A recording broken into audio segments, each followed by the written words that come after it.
started the fire. Yes, the fire rises. How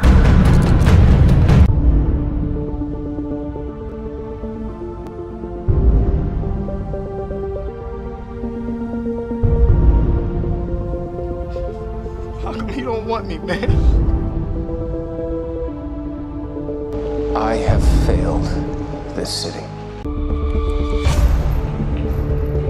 Today we face the monsters that are at our door and bring the fight to them. We will not go quietly into the night. We will not vanish without a fight. This day we fight! That's how winning is done.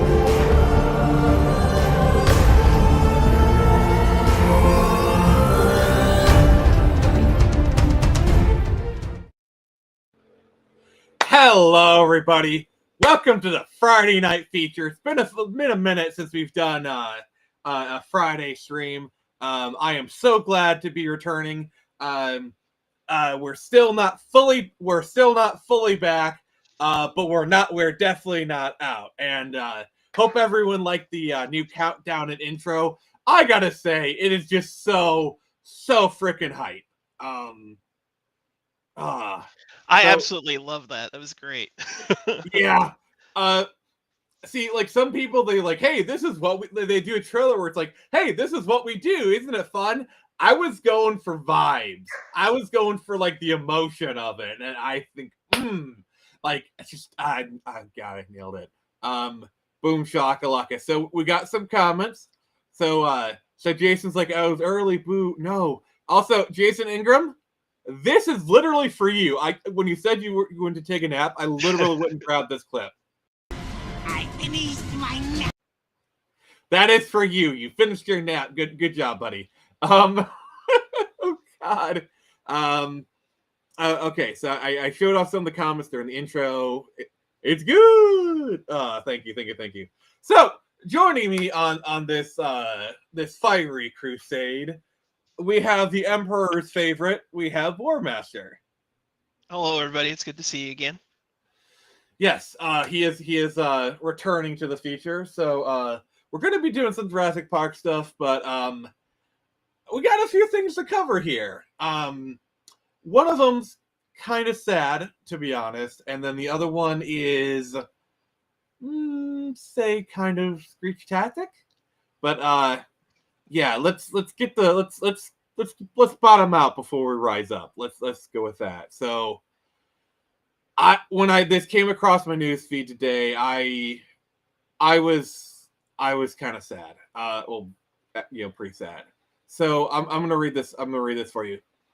Count Dankula, for those who don't know, is a YouTube comedian. He posted a video. Well, it seems like it was like 10 years or so ago, where he taught his pug to do a certain salute. I'm trying to dance around here with words. Gassing a certain ethnic minority or whatever. The angry windmill, we'll say. The angry windmill, yes. Okay. We're threading the needle here a little bit too close, but Yep, I have some very bad news.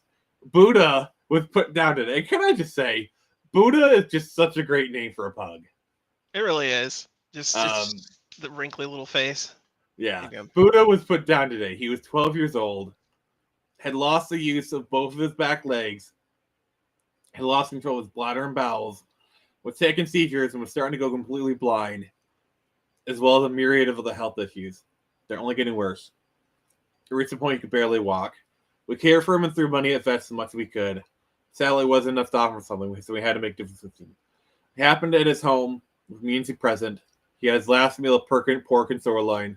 I cradled his head as he passed on. We were both absolutely broken over it.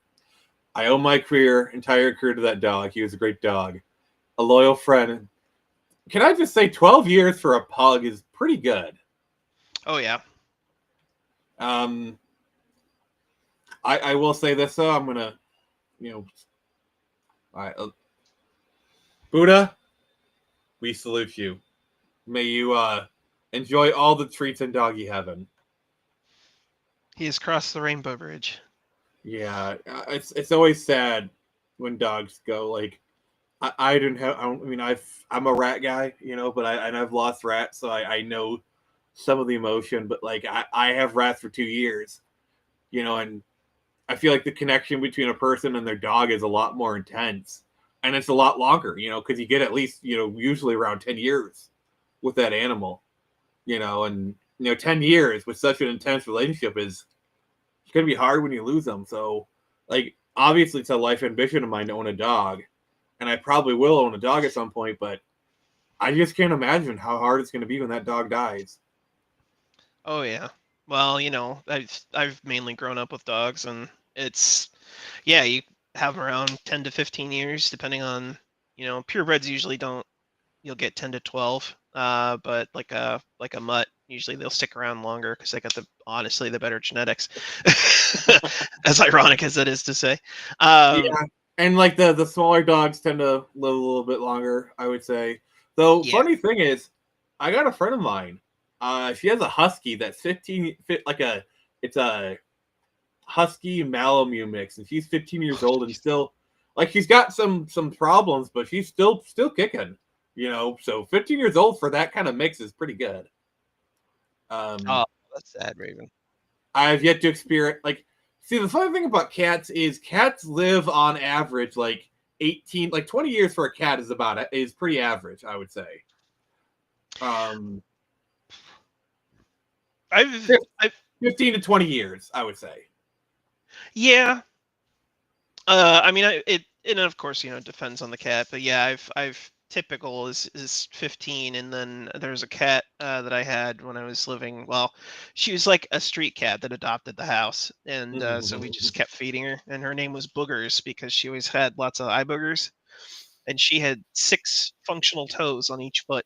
Very sweet cat, very cat. Okay.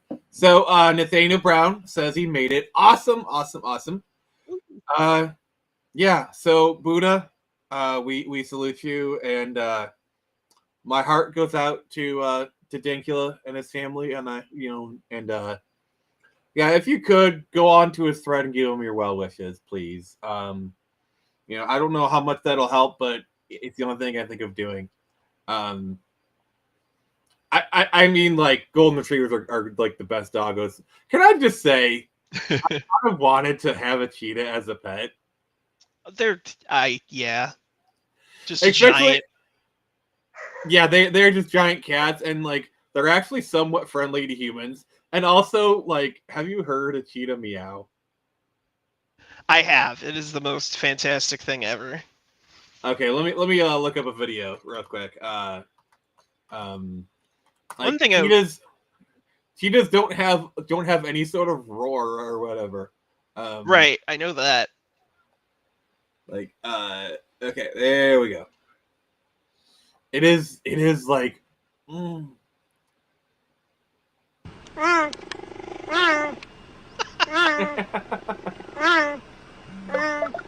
like, feed me, human. Give me your food. I would give that adorable thing my food. One thing actually I noticed in that tweet from Dankula is the fact that he said Sue was there. That was kind of a surprise. I mean, Sue is his wife, right? No, not anymore. They divorced like last year. Oh. Or the year before, I think.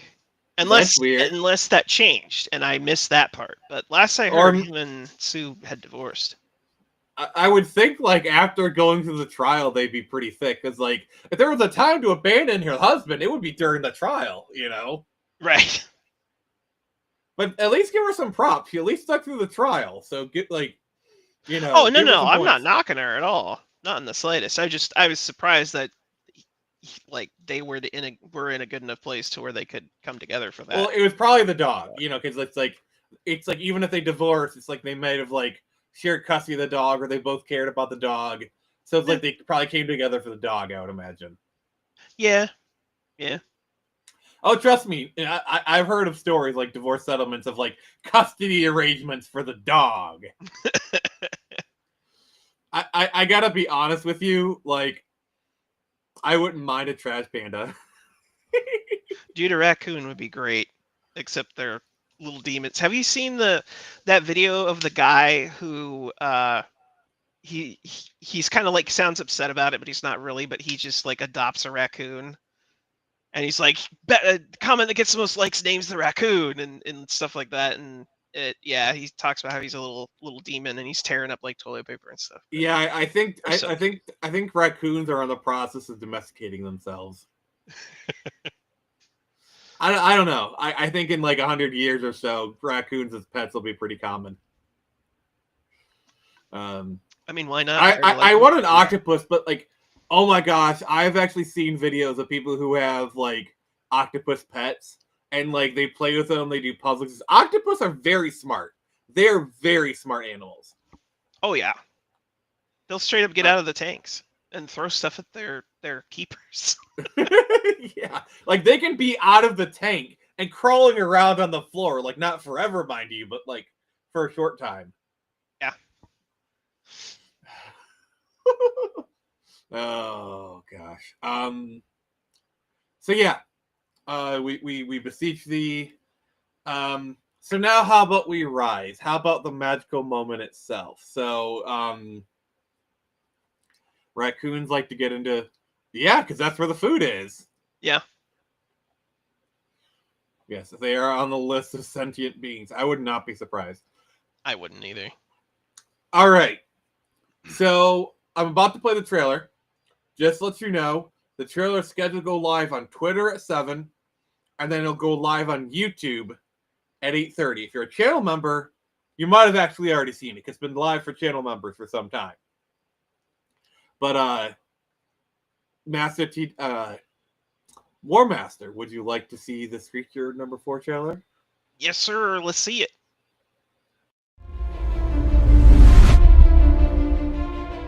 My name is Avery Fletcher, and it's time to set things right. It's high time for this to end. For too long, I've been on the back wing, whether it's by Kathleen or her crony Shiva. Now is not the time for consideration. Now it's the time to act. I will save my father before Eden can kill him. I will right the wrongs Kathleen Johnson has done. I will do this, or die trying. How, you ask? Well, not as myself, but as Screecher.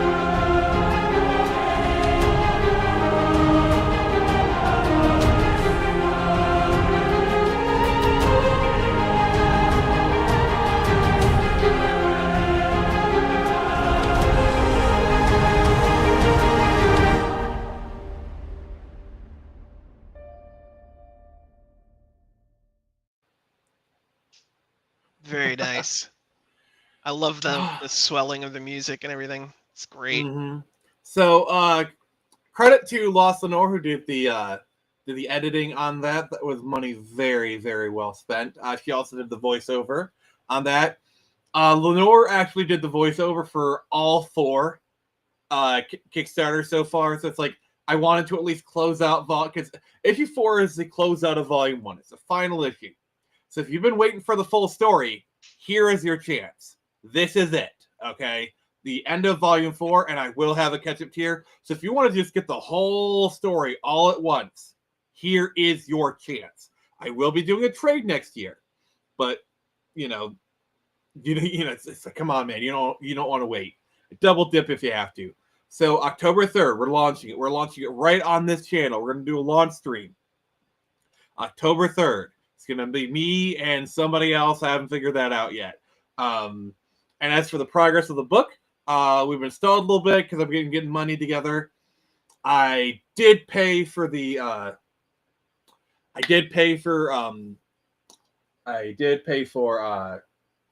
letterer to do 6 more pages. So we'll have more letter pages here. And I'm actually doing a con in a couple of weeks in Monroe, Michigan, Monroe Comic Con. And that's going to pay for the remainder of the colors. So if you could, please come to Monroe Comic Con and support me. I know I'll be seeing Hood Raven there. That's going to be pretty sweet. But so you want to know what's in here? I don't War Master. 1 second, let me go grab a knife. A knife. Yeah. So did you see the pictures I posted a couple days ago about something that was lost, but and then I found it? Yes. Yes. Hood or Raven. I will get to that here in a second. He was asking about updates on the car. I actually do have updates. Hood or Raven. I've made a decision about what I'm going to do. But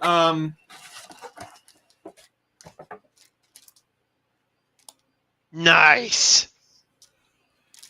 So I got 4 personal copies. These actually have been earmarked, which is why I'm not taking them out of the packaging. My personal copy is being borrowed by a friend of mine. She wanted to read it, so I was like, "Hey, you can borrow it. It's fine." One of these is going to my mother, and another one is going towards a friend of mine who said he wanted a copy. So they're staying in their plastic, guys. I'm sorry, but I'm published. That's awesome, man. That's crazy. Yes. And for those who want a copy, they will be available to purchase. But right now, I'm getting to the Kickstarter backers first, and that's like as I get money, we'll send those out in batches or whatever. Special edition may take longer. So update on the car. So I was able to raise about $1,600 towards the car, and I have decided to wait till next spring to get a car because I'm kind of homebound a lot, and the only time I need a car is for cons. So for this one, I'm renting a car. I actually found a good deal one from Turo. I'm renting like a Hyundai or whatever. Just something to get me to and from. So that's fine. Right. And I got another one in November. But other than that, anything else I can do, I can just have people give me rides, like grocery shopping, paying bills. Like I stay here most of the time. So the goal is save, and then I'm probably gonna have another event in March. So basically buy a car before the event in March. So like February-ish, kind of get a car. Hopefully by then I should have between 2,000 and 2.5K saved up, which will allow me to get a lot better car. Very nice. The other thing is I didn't want to rush because I felt like if I was in a rush to get a car, yeah, I might just choose a bad one because I just got to get a car. I want to give myself time to make the right choice. So the money that was raised is being saved. That is the official statement. The money that was raised on the Indiegogo is being put away, and I'm going to save more and get a better car. That's what's happening. I mean, that's the best way to go about it. We raised about $1,300 for the Indiegogo, which thank you guys. That's freaking awesome. So it's trust me, I don't think I would have been able to get a car as quickly without that. It's a great jump start. But it's not being spent on stupid stuff. It's just like I literally had my neighbors hold on to it so I don't spend it or whatever. So it's just literally I can't access it, There you go. So yeah, the money's safe. It's just I want to get save more if I get more car, for whatever. So yeah, that's what it is. So that's the update on the car. But yeah. Yeah, it's honestly the better way to go because I've thrown thousands of dollars at just junk cars that I was like, I just need to get something, and then when I do that, it lasts like a month, and then I'm out $1,000, and it's like, ugh. Yeah, especially when you're at like the 1,500 to sub 2,000 range. Like it's like you can find some cars, but like almost always you need problems. From my research, the minimum is like 2.5 to 3K is when you start to get into like the okay-ish cars. Yeah, unfortunately. So if I can save up about 2.5K, I can get something like okay. Because I basically I'm talking about getting like a Ford Focus, something like that. Yeah. Yeah. I'm not getting like a freaking Cadillac with this money, but just but something decent. I mean, I could Yeah. get a Cadillac, but it'll break down after a week. Reliable, Yeah, or even if it's like, oh, this Cadillac's in perfect condition, but then it breaks. Like, this is why Right. I like BMW. Like, I really like the BMW Z3, and I wouldn't mind owning it. But like, even if like the BMW Z3 is like semi-reliable, when it breaks down, parts are really expensive. Yeah. Oh. Yeah, I have a Subaru right now that I'm very happy with. Do you vape? Huh? Do you vape? No, I do not. Really breaking that stereotype, brother. It honestly, the reason I even got it was the cheapest hybrid I could find with all-wheel drive. That's honestly why I ended up buying it. And I know Subarus are pretty reliable for the most part, and generally speaking, getting them fixed isn't god awful. But I'm gonna be honest. I actually don't mind WRXs and STIs. Those are pretty decent cars. see, I got kids I gotta haul around, so I got the Crosstrek, that little like tiny, almost wannabe SUV. No, you need to get a rusty, rickety old '63 Mustang or Corvette. I mean, like, when I have money to fix up a car, sure.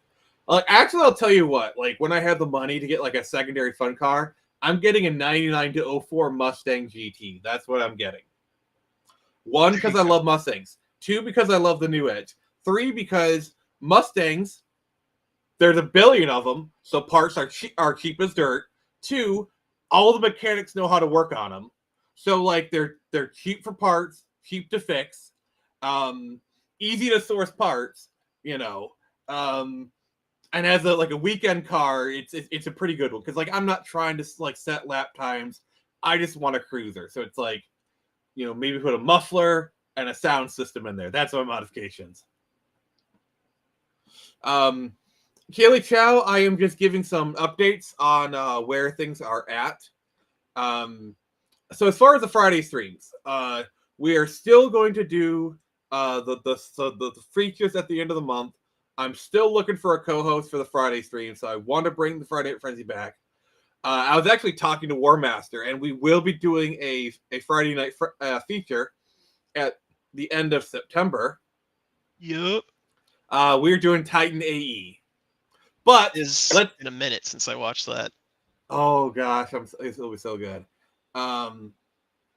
Okay, not bad. I mean, those Chevy vans are pretty cool, I gotta say.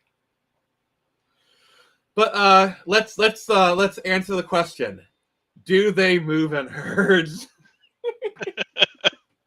This is like, okay, so we're talking about Jurassic Park here, 1993, and I gotta say, this is probably like, it'll perennially be in the top 10 greatest movies of all time. Oh yeah. Oh yeah. Well, and especially when you take into account like all the technology that was going into it at the time. And the thing is, like in a modern context, this movie largely holds up because it does a couple of things. Obviously, it mixes practical and CG. Like the up close shots are puppets, marionettes. Far away is more the CG. But the thing they do is, for a lot of shots, it's either dark or it's minimal lighting. Like the raptor scene in the kitchen is like very dim. Like the one scene that doesn't hold up, the Gallimina scene, is the one that's like full bright in the day. And what's funny is the T-Rex actually looks good, but he's actually from a distance. You can still see him from a distance, and he's eating those things. The problem is the Gallimina scene. It's full bright day, and you see him like really up close. Yeah. That was one of the things that I was noticing too. Is, I mean, they still at the time they capture the grandeur with the John Wilson, or no, that's not John. What was his name? Wilson's his last name, I'm pretty sure. Nedry? No, the guy who did the soundtrack, it was John Williams. John Williams. There it is. We got that epic soundtrack coming in the I will background, and say that helps. But the yeah, Brontosaurus scene is like right on that edge where like it's aged well. For CG for 1993, it has held up remarkably well, but oh yeah, you can it looks a little bit wonky. yeah. Well, But and it's not terrible, but it does look a bit wonky. But it's like aged well, I would say.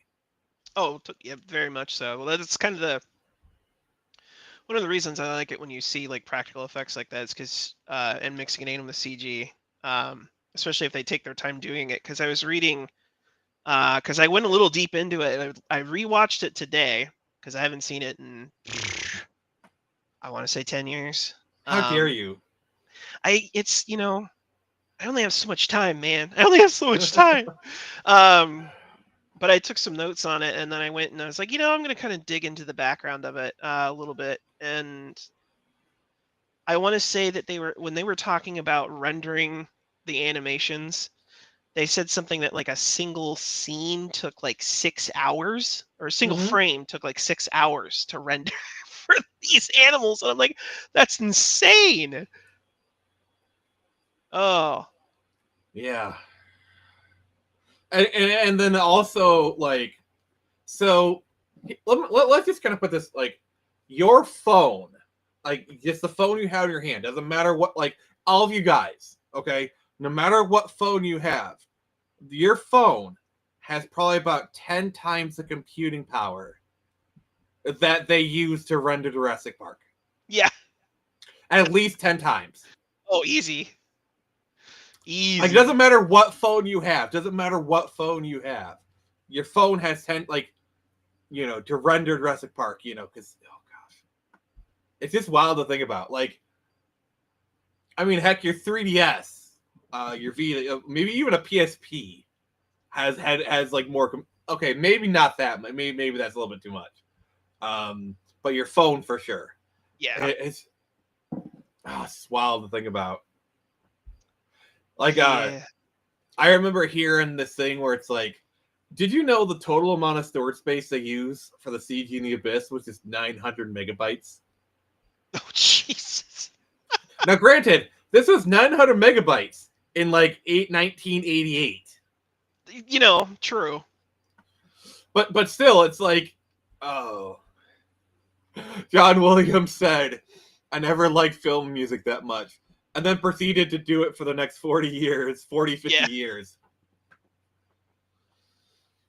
I think John Williams will go down as like one of the greatest film composer in history. Oh, he's been in like all the big ones. I mean, no one else is as prolific as him. Yeah. All right, Jason Ingram, you going to get lasagna? It's just a thing. And I was rewatching it. I think it was either Wednesday or Thursday, and I was shocked by like just how many iconic shots are in this movie. Like, obviously, like the T-Rex escape is probably one of the most famous scenes in cinema of all time. But like so many like lines, so many like moments or whatever. Like the Jurassic Park, like the T-Rex paddock, like every other shot was just like a shot you've seen a million times in like advertisements or been parodied or whatever. But another thing I noticed is the camera's always in motion. And this is kind of like my dig at modern cinematography.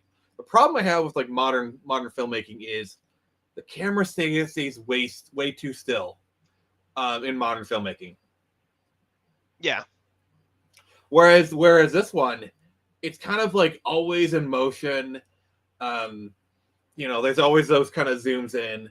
I think if I could do a critique for the film, some of the Steven Spielberg-esque lines do get a bit corny, like, Mr. Hammond, I think we're back in business! Like I'm sorry, it doesn't really fit with it. Like that makes no sense for her to say that in that moment. Right. Yeah. but it's a very it's like it is like a quintessential Spielberg shot, like pushing in, saying that, and then you immediately start the thing. But the other thing is, and I'm gonna beat myself up here, because like I didn't realize this is a horror film. This is a monster movie. Like I always thought it was just fun, kind of thing, but I didn't realize this is very like this is shot like a horror film. Yeah, well, and then so they have like that. It's funny you bring up like the Spielberg lines that kind of took you out of it, which I'll circle back around here to a sec, because I found one that I was like, "What? Why?" Like, it made me laugh, but at the same time, it's like doesn't really fit. But as far as like the horror pacing, it's like it starts like from the very beginning. You have the opening scene where they're kind of introducing the monster and the Velociraptor with the accident. Gatekeeper, step away. Loading team, step away. Shooter. Which, which, by the way, when you read Lost Kingdom, I may or may not have parodied that line in Lost Kingdom. Jesus. Oh, but yeah, well, like you're saying, it's like it's a horror movie. You introduce the monster, and it kind of builds up over time. It's like, oh, it's this idyllic kind of thing, and then everything goes to hell. And the first act plays out like a first act of a horror film, where everything's amazing. Yeah. Oh, I have a funny story though. So you know that like one shot where it's like, you bred raptors, and they immediately do that jump scare of like the loud roars. Yeah. So I remember watching it on TV one time, and so like you bred raptors, and then they cut to commercial, and like I'd seen the movie already, and like as soon as they got back from commercial, they went back to that scene. And they did the jump scare. They totally ruined the jump scare of it because they spread it out from a commercial break. Like, why the frick would you choose Zen to do a commercial break? Like that is like, it's like, come on, guys. Yeah. Oh, well, we have a T-Rex. Like, also like them. I don't know. Them getting just. Oh, so the line that I was talking about, it made me laugh, but so it's the scene where the lawyer and all the doctors are there sitting and they're doing like the tour thing, like the tourists would see, and the scientists show up and the lawyer leans in to Hammond and he goes, "Are these autoerotica?" And Hammond turns back and says, "No animatronics here." And this is the real deal. I think it's supposed to be like one of those like boomer-esque, which I think the lawyer's a boomer. He's because like this obviously is 93, but like he's got to be like boomer or older Gen X. I would imagine. Oh yeah. No. But it's supposed to be like one of those because like audio animatronics supposed to be like like, oh, I mix up the words kind of thing. I think that was supposed to be the joke. Yeah. Well, it's just it felt kind of out of like you were saying, kind of out of place in the grand scheme of things. Like like I said, it made me laugh for sure. But yeah, I don't know how much laughing you should be doing in a Jurassic Park movie.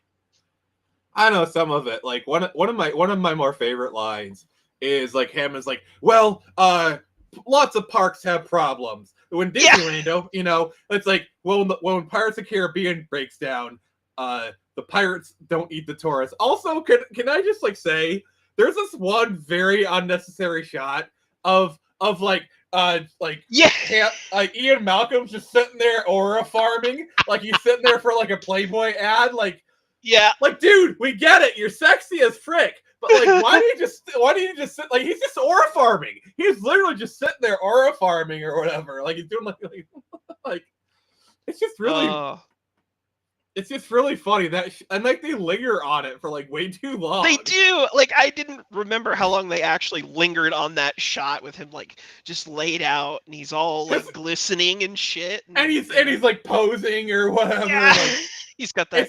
It's one thing in the bunker when like he's kind of sprayed out, because like he can hard to walk. Like I get that. Yeah. Like that's fine, but also talk also in one of those like horror moments is why didn't they just yell for Tim to bring them the gun? Oh, we have a person who is banned on YouTube coming in. We have the mayor of Orc City says Jurassic Park holds up. It's a classic. All right, end the stream. Done. Stream over. We're over. But no, like it's one of those like horror moments where it's like Tim, yell at Tim to bring the gun because Tim's just standing there over Lex. He's perfectly capable of yelling at him to bring the gun. Yeah. Bring the gun over here, kid. I wouldn't call that a plot hole. That's just like one of those things where you yell, like a horror thing where you're yelling at the screen. Yeah. Yeah. It was well, see, some of the things that I liked about it too, in terms of like the writing, is that they would seed little things in here that would come relevant later that didn't seem as like in your face. Like, so they talk about, there's the scene with I think it's like right when they're starting the tour, I think, if I'm remembering right, but the grandkids, the girl's talking about something, and the boy gives her crap, says, oh, it's because she's gonna be a nerd and, you know, play games on her computer all the time, and then she comes back with, I prefer to be called a hacker, or something along those lines. And which that in kind 1993 was a fairly accurate term for what she did. So right, yeah, and so, but then also, did you notice Tim is wearing roughly the same outfit as Ian? Like he's got that like denim shirt, but it's unbuttoned, and he's also got like a blue necktie. Like he's actually dressed very similar. I don't know if you picked up on that detail. Oh yeah, no, I didn't actually notice that until you pointed it out right now. It's like, oh. Oh. What did you think of the one line where she says like, we'll talk about sexism and survival situations when I get back. Honestly, like I was all set to hate that line, but if you go in the context of the scene, it's actually not the worst thing ever, because I don't want to do it because you're a you know kind of thing. Like Cameron's kind of kind of thing. And it's like one line, and it's like a stressful thing. Like I don't mind it as much. Yeah, well, it fit in naturally with the scene. Like it didn't feel like this really forced thing, because, you know, Hammond's an older guy. He's got his older view of looking at things to a degree, and he's already established that in his character. And he also feels guilty because of the park, so it makes sense in the way that he would have that come out. Yeah, and like when Monroe comes, like he says, "All right, I'm coming with you." She never questions it, because like even she recognizes, having him escort me, kind of thing. Yeah, that's also a really good point too, is that like when she was offered help, she took it. Like it wasn't like, you know, total girl boss, like, I don't need no man. If this was made today, she'd roundhouse kick those velociraptors. And then we would have lost out on like one of the greatest lines like ever said. Clever girl. Yeah. Oh gosh. Also, like I feel like they set it up like the tree frogs. So they just happened to get the DNA of the exact tree frog that changes its sex. That's a bit of a stretch, in my opinion. Yeah, it was. I mean, it was kind of a nice setup, but like even like because they did plant that at the beginning where they're filling in the DNA. But I also agree on that it's kind of like it's one species of frog that you brought up that can do this, and they just so happen to yank it from this frog and include that chunk of the code too. Also, like, did they ever explain? Because, like, I know I know they survived, but did they ever explain how they survived beyond the lysine contingency? I don't remember, honestly. And the age? Oh yeah. Well, I'm trying to remember. Also, you got to realize by I think by Jurassic World, like the third Jurassic World film, because Rexy's still alive, you know, even by the events of Jurassic World. So let's say Rexy is 2 years old at the events of Jurassic Park. By the events of Jurassic World, she's got to be like 15, 17 years old. Yeah.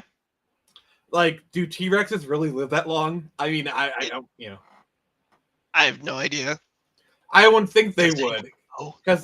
because conservation of mass. That's what I'm going off of. Like, the bigger the animal, the harder they are to maintain. The more energy you need, or whatever. Yeah. Yeah. So, like, I don't think, Well, and that was an interesting thing to learn too.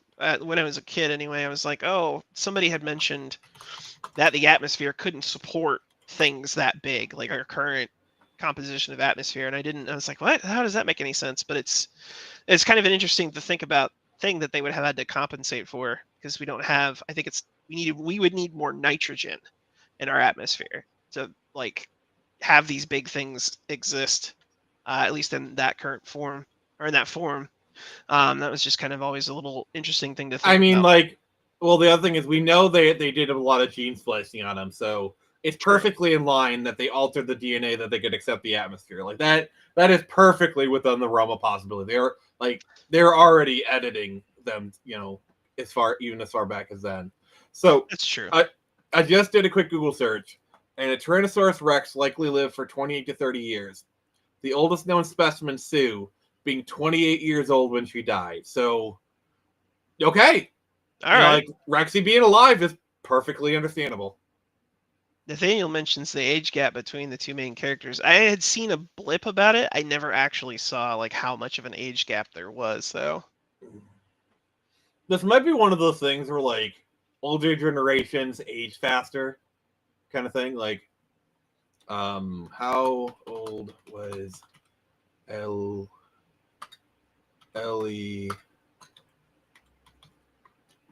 How old was Ellie Sadler? Ellie Sadler was 24 years old in the book Jurassic Park. Was 23 years old. I mean, Well, then how old was Grant? That'd be my next question.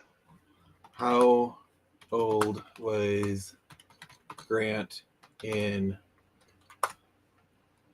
mid-30s? I mean, that's not okay. that bad.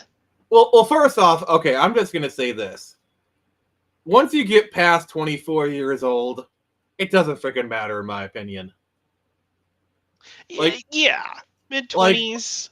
Like especially like 25, definitely, because by 25, you're most likely out of college, and even if you didn't have college, you probably have some life experiences under your table. Like, I'm sorry, anyone 25 and older, in my opinion, kind of thing.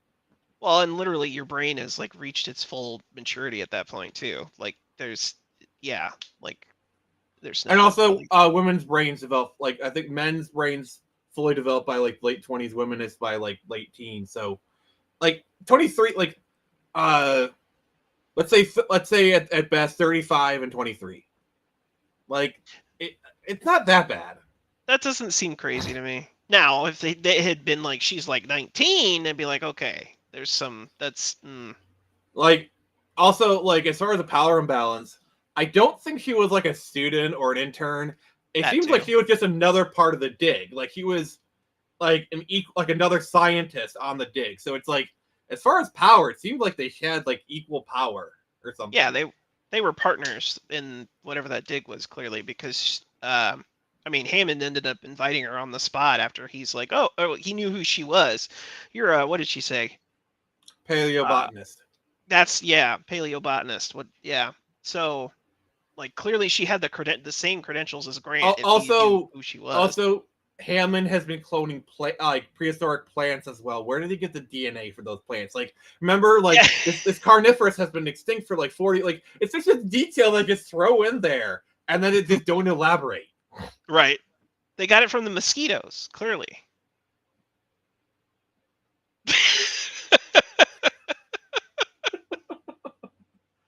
Oh gosh.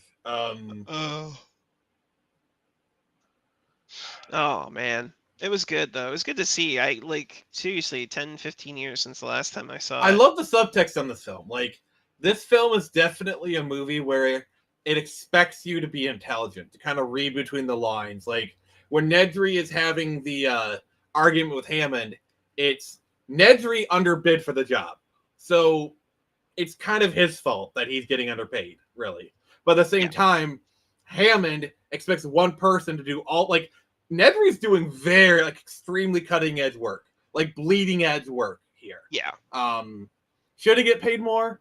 Yes. But I think it's like Hammond should have had more people on the project. Like, having one person manage all this stuff is very stupid. But at the same time, Nedry also underbid for the job. So he kind of also doesn't have a right to complain a little bit. And that's what I love. It's like, he keeps saying spare no expense, spare no expense. But as you go through the film, you realize he did spare some expenses. Like, we should have locking mechanisms on the doors. Yeah. all electronic. Oh. Yeah, in the touring vehicles, yeah. I told you we should have put locking mechanisms on the doors. Mm-hmm. Oh. One thing I also really love is a small little detail. You notice in Nedry's workstation, there's a picture of Oppenheimer. And like they do actually focus on it for they linger on it for like a split second longer than they should. And I think that was very poetic because he does that famous quote, "Now I have become death, destroyer of worlds." Like it's a bit of a I don't know the term for it, but you get what I'm saying. Yeah. The D-Rex feels like the T-Rex is like, oh god, no.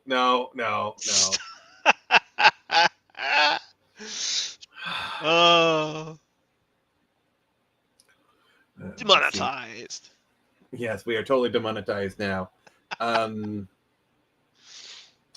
see. But yeah, they nailed this film. They definitely nailed it. Oh yeah. It is a classic, like 100%. One of the other subtext is, so Ian Malcolm, Hammond hates him. He literally says that, but he still invited him. Basically, you could infer that even though he hates him, basically he invited Malcolm because he knew he would tell him all the stuff he didn't want to hear. Yeah, well, and he reinforces that too when they're all sitting down to dinner talking about it, and the lawyer's telling him, telling Malcolm to shut up, and Hammond's like, no. I want to hear him speak. And so, yeah, there's that. That was great. And but the line where he's like, "Go to a dinosaur park," and there's no dinosaurs. Hammond comes back with, "I hate that man." And he nailed that line. Like, you felt his hatred for that. Yeah. Also, can we just take a moment? Like, Samuel Jackson is so underappreciated because this is pre-Pulp Fiction. This is Pulp Fiction, in my opinion, is Samuel Jackson's breakout role. Okay, that was a year late. I think that was a year later. Because Jurassic Park was 1993. Yeah. I honestly totally forgot he was even in this movie until I watched it again. I was like, holy shit, that's Sammy J. Okay, this is hilarious. I searched Jurassic Park release date, and the first thing I was like, Jurassic World came out June 12th, 2015. Yeah. And Pulp Fiction came out in 1994. So it's this is like year before his big breakout role. But it's like you can still feel the Samuel Jackson, like, hold on to your butts. Yeah. He's flipping the power off. Yeah. Oh.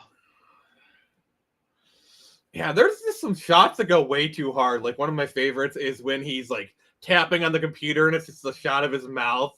And it's like, you see the smoke, it's all noir-ish. Yeah. He's just... Like, why did they have to go so hard with that shot? Because it's Sammy J. They knew even then. He's a bad mother... Oh, God. Well, and I thought it was, like I said, I totally forgot he was even in this until I watched it again. I was like, oh, it's Sammy J. And they made him like, the BA computer guy. By the way, the black guy dies first in this movie. They have that horror trope. No. The lawyer does. Actually, yeah, you're right. Another really weird line, which it kind of works, but at the same time kind of doesn't. You gotta go. Like, yeah. It feels like it feels like one of those things you say in like a heat of the moment tension to kind of break the tension. Which, if anyone's going to say that line, it's going to be Ian Malcolm. So like, Yeah. One thing that always kind of like I found funny is, so I feel like Ellie and Grant are like kind of together because like they're talking about kids. Like they never really like. Well, So feels like a situationship kind of thing. Well, so I think it is inferred that they're together because they are talking about kids. But like I said, I was going. His name is Ray Arnold, by the way. That was his name. Samuel L. Jackson. But it's actually, I was looking through this, and like the Crichton, the guy who wrote the book, he wrote the original screenplay for it, and then it went to a couple other hands. But it is confirmed that it was a romance. It was a romance plot with those two. Okay, so this is one thing I will say, and this kind of getting into like later movies, is one thing I really don't like about Jurassic Park 3 is it shows that the two are not together. And the reason they're not together is because she wanted kids, he didn't. When Alan Grant's whole freaking character arc is learning to like kids, and you have that like the resting on him, and like she looks at him and smiles. It's like maybe it's like the look says maybe kids aren't so bad after all. And can I just say, Alan Grant is actually a really good father in this movie. He's actually a dang good father figure. Oh yeah. In this whole thing. Yeah, he turns it around like after the or he starts showing that after the T-Rex escapes and they get knocked off the cliff. He really gets into it, and that was a really cool kind of character development thing that they put in. But yeah, with 3 when that was said, I was like that, but I don't understand. Like it does not compute. Yeah, it's just why? Like literally the whole movie was, maybe kids aren't so bad. I don't get it. Yeah. Is it because like Ellie Sattler wasn't in the whole movie, and it's like he didn't want to commit, so they just wrote it that way? Because like she's in Jurassic Park 3, like Laura Dern shows up, but it's a very small part. Right. It could be maybe they just, because of casting or whatever, she just didn't want to be in it for very long. And so because the whole reason that Adrian is dead in Rocky Balboa is because the actress didn't want to return, so they killed her off. Oh really? Actually, I didn't know that. Yeah, that's the only reason. Huh. I mean, fair enough, and I think it actually made the movie better. Well, yeah, I mean, of all the ways that you can deal with that, like that's the best way to do it. Is just kill them off. Jurassic Park 3, the writers forgot. Yeah, that there's so much that can be said about that. Alan. So talking about some like later films as they relate to this one, I actually I have a soft spot for Jurassic World. I haven't like seen the other two, 3, but like I feel like Jurassic World is a fair enough movie. But that final fight, oh my god! I have not watched any of the new ones because I've caught Jurassic World was the first one. Okay. Have you seen the first Jurassic World? No, I've caught bits and pieces of it. I haven't watched the whole thing through. Okay. Okay, so just let anybody know, if you're watching this on the replay, and all of a sudden we're skipping, it's because Universal are dick bags, and they made me delete this segment we're about to do. Oh, geez. Okay. All right, you're gonna see this. All right. All right. Let me just. All right. So that way. Damn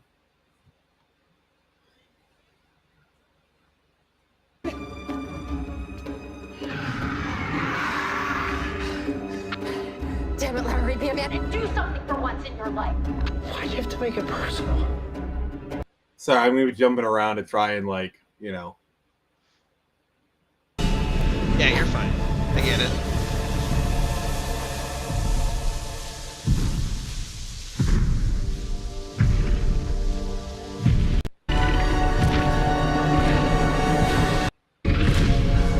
Very nice.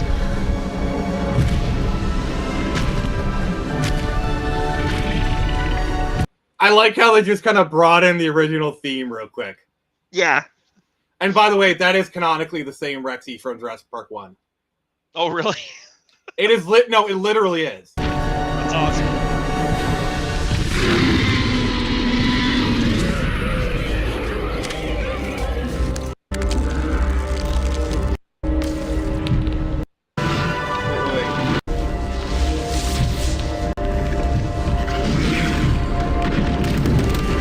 Also, you notice he's crashing through a Spinosaurus skeleton. Oh, yeah. Oh, the best mother effing part of this scene. Oh, I haven't showed you the best effing part. Like, this is... Okay.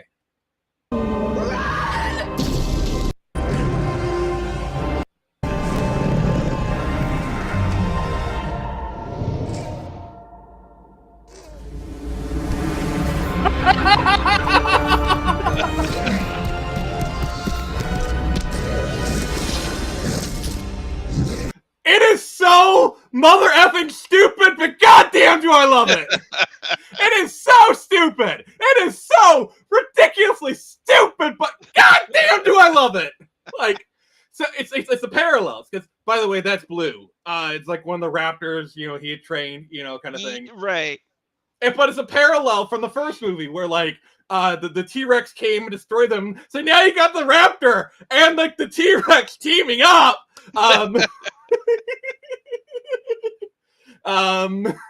I'm sorry. Just like, okay, when you get a chance, for the love of God, go look up this scene, okay? Please, just look up. Like, I will send you the scene on YouTube right now. If you watch nothing else, just watch this scene, please. It will warm your millennial heart. It's like, oh, it hits so well. You know what? Just because you said that, I definitely have to watch that. It'll warm Just your watch- cold, dead millennial heart. Yeah, because, like, it's fan service, but in the right way, you know? Right. Like, that's one thing. Like, I like Jurassic World because it pays tribute to what came before while moving forward. Because, yeah, corporations are going to corporation. And, like, the whole conceit of Jurassic World is they actually opened the park. Okay? And it's been open for 10 years and people are getting bored of dinosaurs. Oh, really? Okay. Yeah. People are getting bored of dinosaurs. That's nuts. By the way, Jurassic World takes place on Isla Nublar. I'm trying to remember the deep lore. That's second island, right? No, Isla Sorna is Site B. Oh, okay.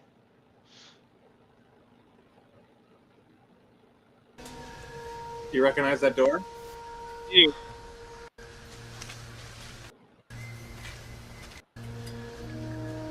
I mean, they're playing the music, so... Right. Oh, that's cool. It's the old visitor center! Like, that is literally the visitor center from the movie. See? Oh, yeah. Also, like, that's the banner that fell. And you're getting that little touch of the music in the background, too. Yeah, that's the banner that fell. Nice. Oh, yep, and this is a kitchen. This is a dining room. Yeah. The mural on the back wall. Yeah, there's that, you know.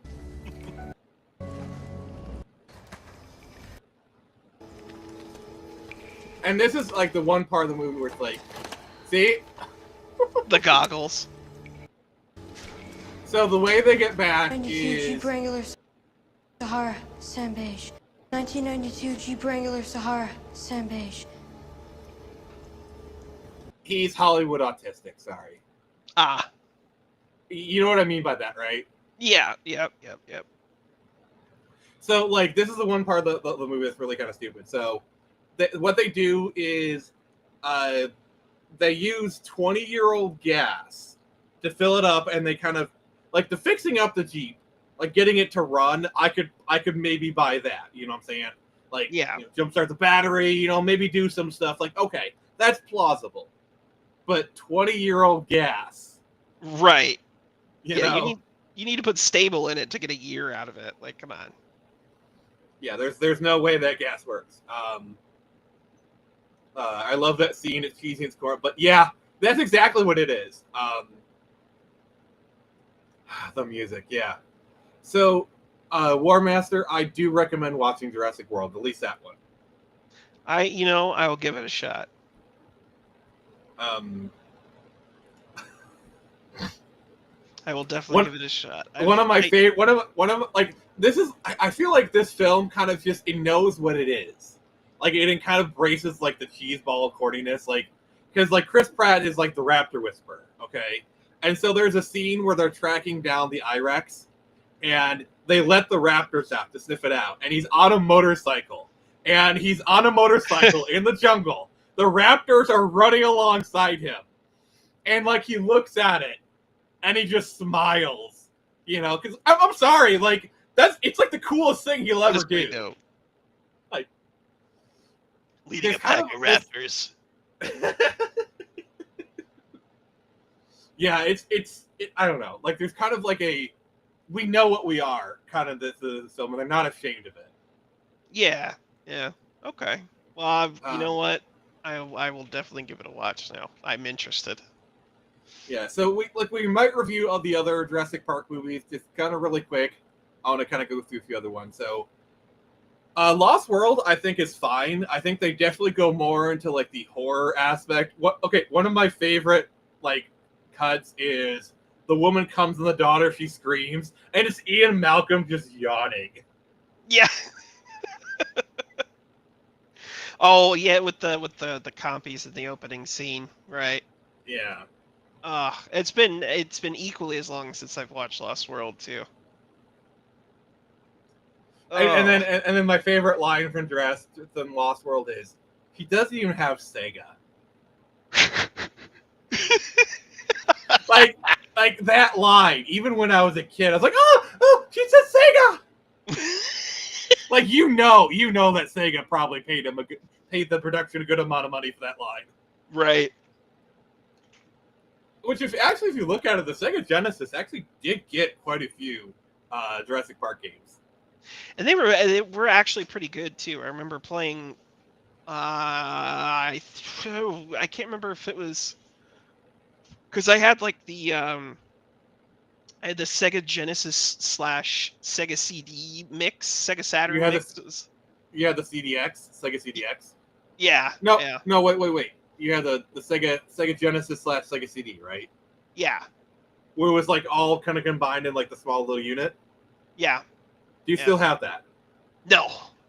Because that's valuable. I wish. No, this was. Oh God, I'm gonna feel old here in a second. 25 years ago, something like that. Oh. He must. I have no idea what happened to it, but it wasn't exactly mine, so I had no say in it. I just played it a lot. But do you want to feel sad? Do it. Okay. So did it look like this? No, it was a side by side. Oh, so it was a Sega Genesis and the CD side by side. So yeah. I think it was like a Sega CD Model 2 and the Sega Genesis Model 2.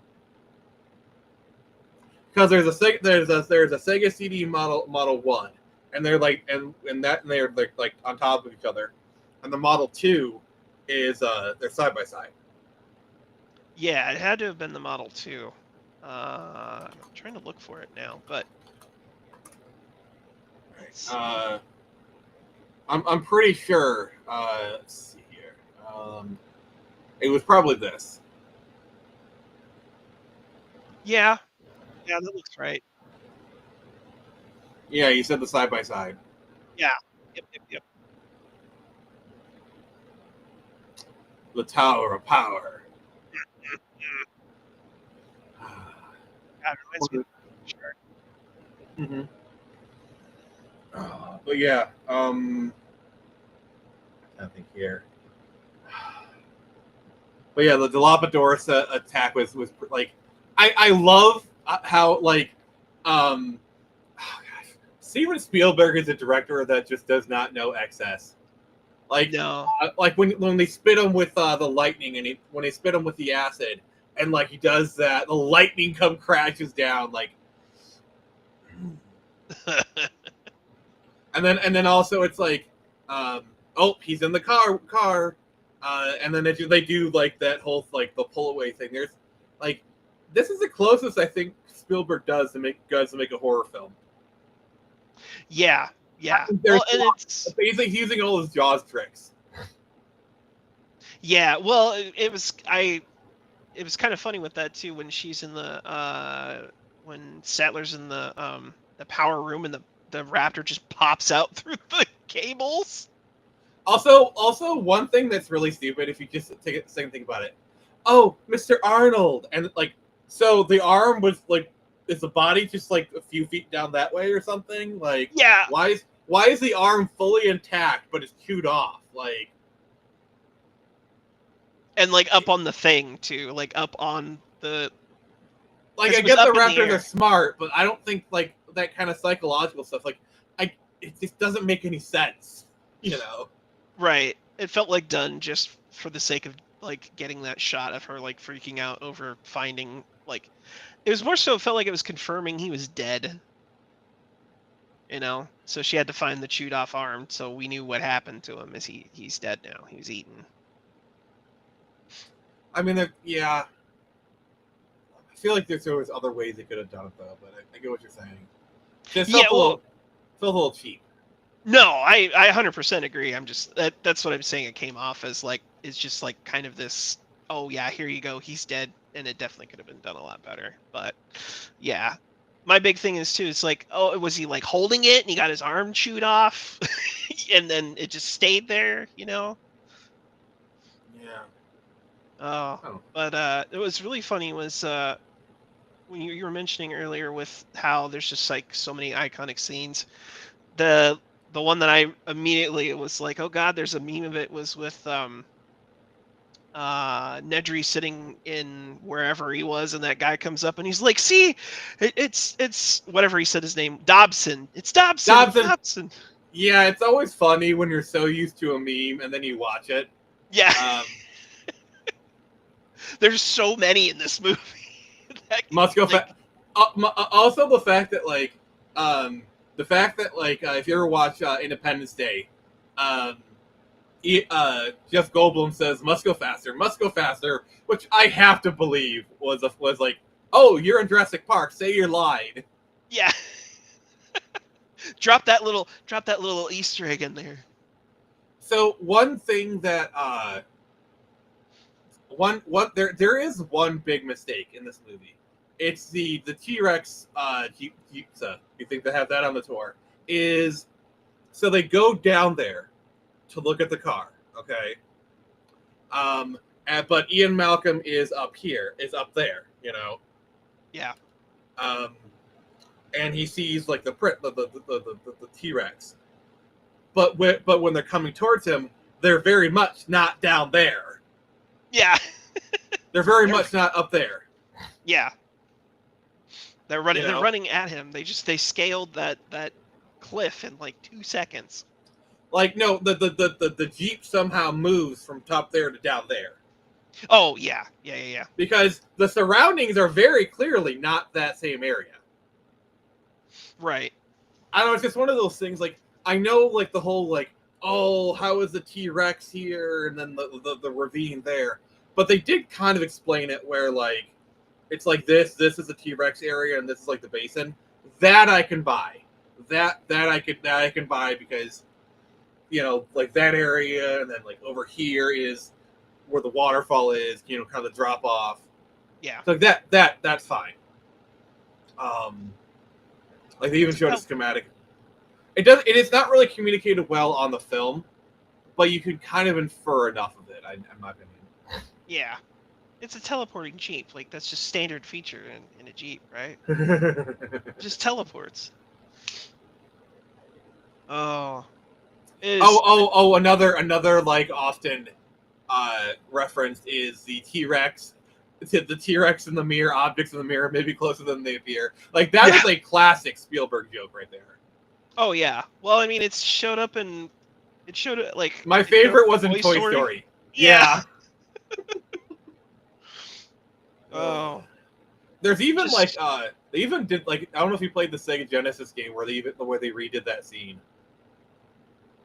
I don't remember that scene specifically. I do remember you could play as Grant or the Raptor. Also, you could eat compies as the Raptor. Do you remember how early on in the movie Hammond says we clocked the T-Rex at 35, 40 miles an hour. They thought of everything. So Yeah. they planted that. So because basically with the Jeep, it's just a matter of getting into the last gear so it can speed off. Right. You know? Which I gotta say, I know the Jeeps aren't the fastest, but I feel like it could have gotten to 40 a lot faster. Yeah, not in fifth gear. Yeah. I feel like it could have gotten to 40 a lot sooner. Yeah, like third or fourth, you'd think. Yeah. You know, because it's a 1992 Jeep. You know, you heard what the kid said in the clip. Yeah. And those things were kind of meant to be. They were the last of the The thing about that era of Jeeps is that was the last of the CJ era. That was the last of the Willys influence. Because by the late 90s, Chrysler completely retooled it. You know, because if you want a classic Willys style Jeep, that was the last era for them. Yeah, that's true. Well, so one thing I thought it was Mandela effect, but it could be just because it's been so long. So when the lawyer runs into the bathroom, right, the T-Rex smashes it, and he's sitting on the toilet. Forever, I thought he had was dropping trout doing his deal, right? And I was like, why would you do that? Why would you run away in fear and go and immediately start taking a dump? And but then I looked closer and was like, oh no, he's just sitting there. All right, that's a little bit better. But I remember pretty vividly, or I thought I did, of him sitting there with his drawers down. I was like, why would you do that in the middle of a T-Rex attack? I don't understand the logic. Also, one thing I noticed, another thing I realized, this is what I love about older movies. The more you want them, the more you watch them, the more details you notice. I love that about some of these older movies. Also, Hood and Raven says, I want the Pontiac to come back. I would like a Trans Am. Oh, there you go. But if you notice, the flare, Ian Malcolm almost had it. He had just about had it, but then Grant, he was doing the flare thing. He basically had the T-Rex where he wanted him. All he had to do was just throw the flare, and they would have kind of gotten away. But Ian Malcolm kind of messed it up. Yeah, he runs with it instead. Well, no, he's too with his and this is what I love. It's they show Grant, he's going slow with his movements, and Grant's and Malcolm's waving his arms, being really fast. And he's running with the flare. He's putting too much motion. Yeah. Oh gosh, this is what happens when we have a director who is at the top of their game. I think this is Spielberg at his zenith of creativity. Because remember, this is the same year he was doing Schindler's List. So you got to imagine how drained he was. He was doing both movies at the same time. Yeah. So to turn out two masterpieces, two world-class masterpieces in the same year, oh my God, there are very few directors who could do that. Yeah, I mean, when the man was in his prime, he was in his prime. He made fantastic movies simultaneously, and it's basically, to me, it's basically Spielberg's prime is either the 80s or the 90s. My opinion is the 90s. He was still doing some good stuff in the 2000s, but that he was starting to peter out then. Yeah. Well, you could tell he was starting to get burned out in the 2000s. Oh, working with Tom Cruise will do that to you. Did you know? So they did War of the Worlds together. Yeah. Did you know that so Tom Cruise is working with Steven Spielberg. Scientologists sent people to protest Steven Spielberg's son when he was getting therapy. Why would you do that? Why would you do that? I don't know. like, I know Scientologists aren't known for their intelligence, but like, Tom Cruise is your Jesus, especially in like 2005. Okay, why would you sit like they would have done that if Tom Cruise wasn't involved first and foremost? Like, why would you do that? Why? So I apparently, I guess, like Spielberg talked to Tom and put a squash to it soon after. But like, why would you do that? Oh, I don't understand. Also, while we're kind of talking about War of the Worlds, you know what would have been like the best twist ever for War of the Worlds? what's that? So the aliens are defeated. They open the pods, and you know what falls out? People. An ET. An ET. Like, do you know how? So basically, it recontextualizes ET to where they're scouting. Yes. Like, I think Spielberg wouldn't do that because it kind of ruins one of his greatest movies. But like, can you imagine if he had the balls to do that? Oh God, people would have lost their effing minds. Like, Me basically included. making War of the Worlds a sequel to E.T. Yeah. You know, it goes right up there with like if you're watching Split, and like the last minute Shyamalan twist is that, oh, this is a sequel to Unbreakable. Oh. Like, I don't know if you've seen Split. I haven't. I'm so like movie like ignorant. It's like You've seen Unbreakable, right? Yeah. So Split is like split personalities. There's this one person called the Beast. It's one of Anna Taylor-Joy's early films before she cut herself up, and it's really good. But the last minute twist is like, oh, what about this person? And he's like, glass, and it's like Bruce Willis is there, and then he walks out. Oh jeez. And so they do a third movie called Glass, which is like a crossover of all three of them. It's not the best. It's not terrible. It's not like the worst movie ever, but it could have been a lot better. Yeah, that's the thing. Like, I always thought he had his crowds down as well. Like, I'm kind of with you on the Mandela effect. Can we hop back to that timeline? I wonder what that timeline is like. Where he's not wearing pants? Yes, the not wearing pants timeline. Oh. Destiny has diverged. Well, and I think another one. It's really crazy, like how late in the game, Hammond is, to where he's like still buying his dream. Like in the paddock, he's still doing it. When he gets mad at them for shooting the dinosaur. Yeah. But there's kind of like this moment. I think it's like there you start to see the cracks a little bit. Where, you know, the ice cream scene, you know, like when he says, I spared no expense. Like, you can hear the defeat in his voice. Yeah.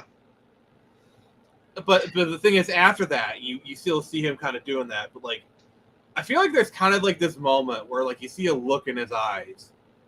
Or he's like, okay, yeah.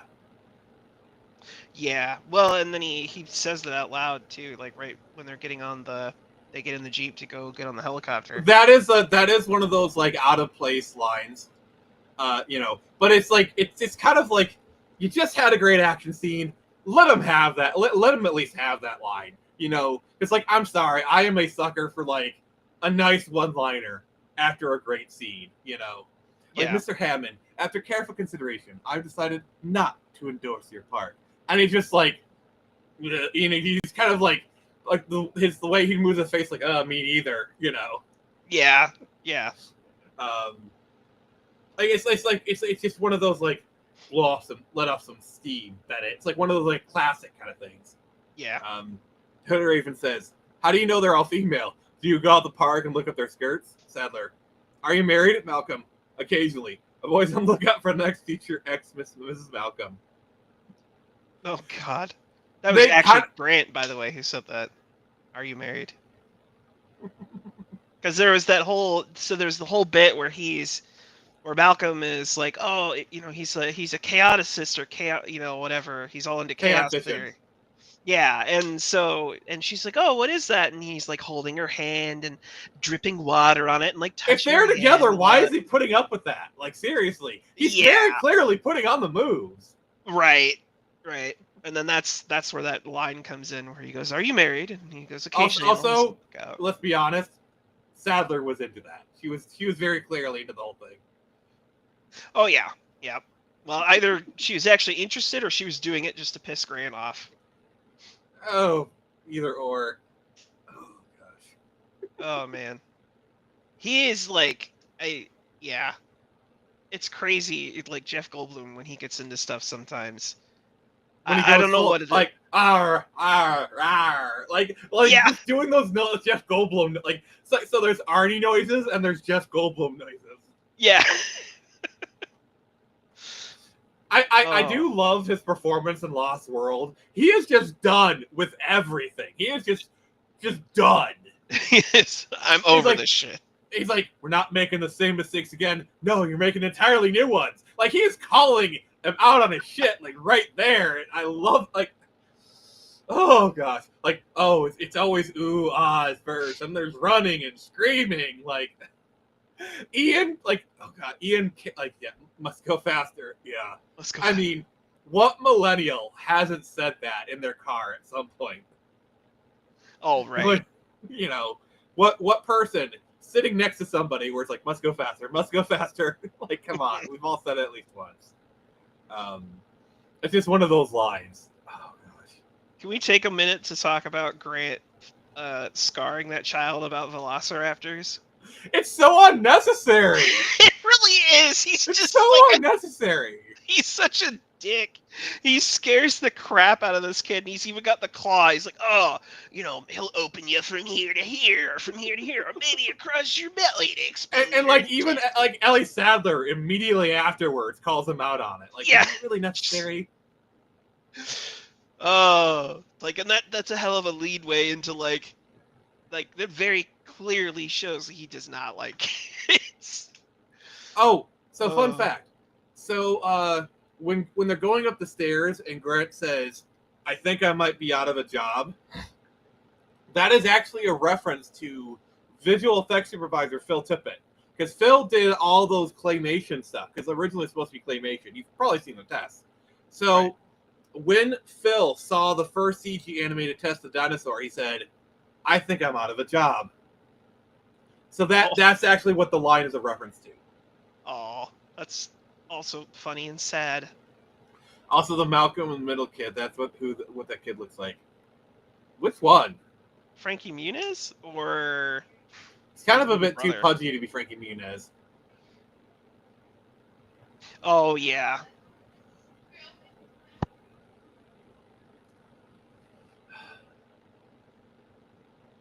So what's funny is, as far as like the kids, I know the guy who played Tim was in the movie Star Kid. I don't know if you remember that movie. And then he kind of didn't really do anything. But like the actress for Lexi, I don't think she really did anything. Like they had like that one cameo in the Lost World. That's like they're there for like 2 seconds. Like Malcolm says, "Oh hey kids," and he talks to them for like 3 seconds, and then he goes like, "They're never heard from again." It's kind of weird they didn't show up in like Jurassic World. That is weird. Yeah, well, that was who are those kids? Like, it would have kind of been nice to have Lexi appear as like the woman in the chair kind of thing. Yeah. Ariana, like honestly, if it were me, like one of the women in the Jurassic World control tower should have been Lex. Yeah. Like I just feel like they would have brought her in to run the computer systems for Jurassic World. Like I feel like Lex should have been part of that movie. I mean, like I get not having her be Claire's character. Like that's fine. But I feel like, like that one character, the one that's like, oh gosh, you haven't seen Jurassic World, you would know. But like I feel like Lex should have been a part of that movie.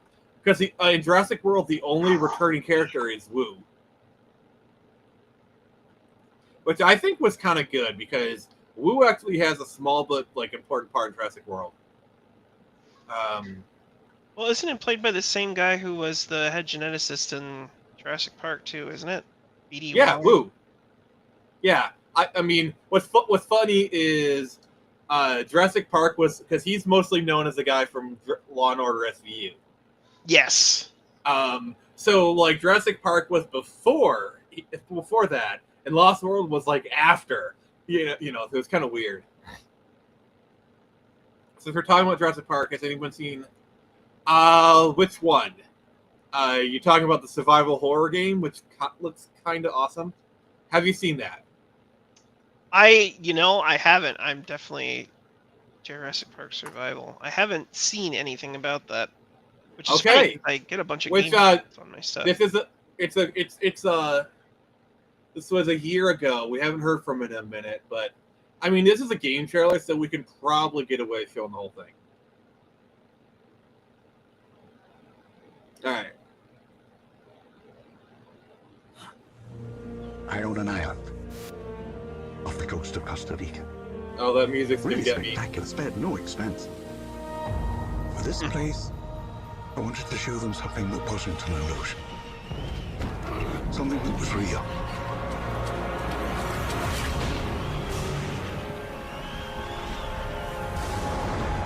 Can anyone hear me? This is Dr. Maya Joshi. I've been left behind on Isla Nubla.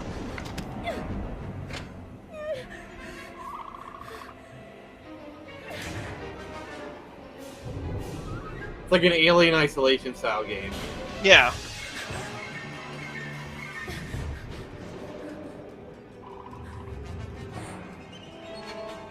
Oh, that's cool.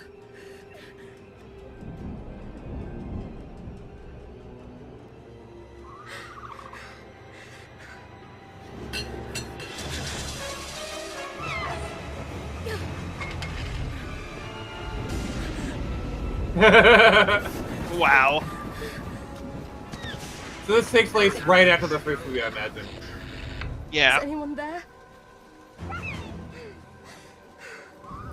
Also, why is she dressed like a 2020s millennial instead of 1983? You know, I was gonna say that, but I was like, I guess you could. A day after the events? Alright, that works. Yeah.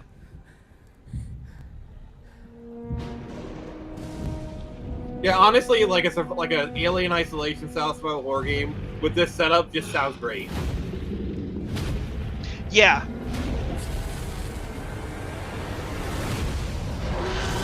Well, they can definitely do it right.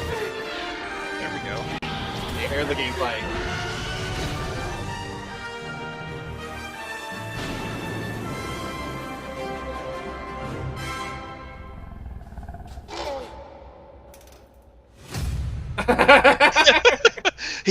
He was frozen and pissed off. Like I love how it uses like they show the cold storage. If you hadn't seen the film, you wouldn't know, but anyone who saw this, like, oh, they know. Well, and even the ladle too. The ladle was the same thing that tripped it with Tim. All right, so I gotta go do something real quick. So just talk about Jurassic Park for like just a few minutes. But I'll still be able to hear you. All right. Well, actually, I went through and I took a good amount of notes on it while I was watching it. Good job. Tried to anyway. But let's see. Oh, there's the bit where they were talking about the first part of the tour with the Dilophosaurus. I think I'm pronouncing it correctly.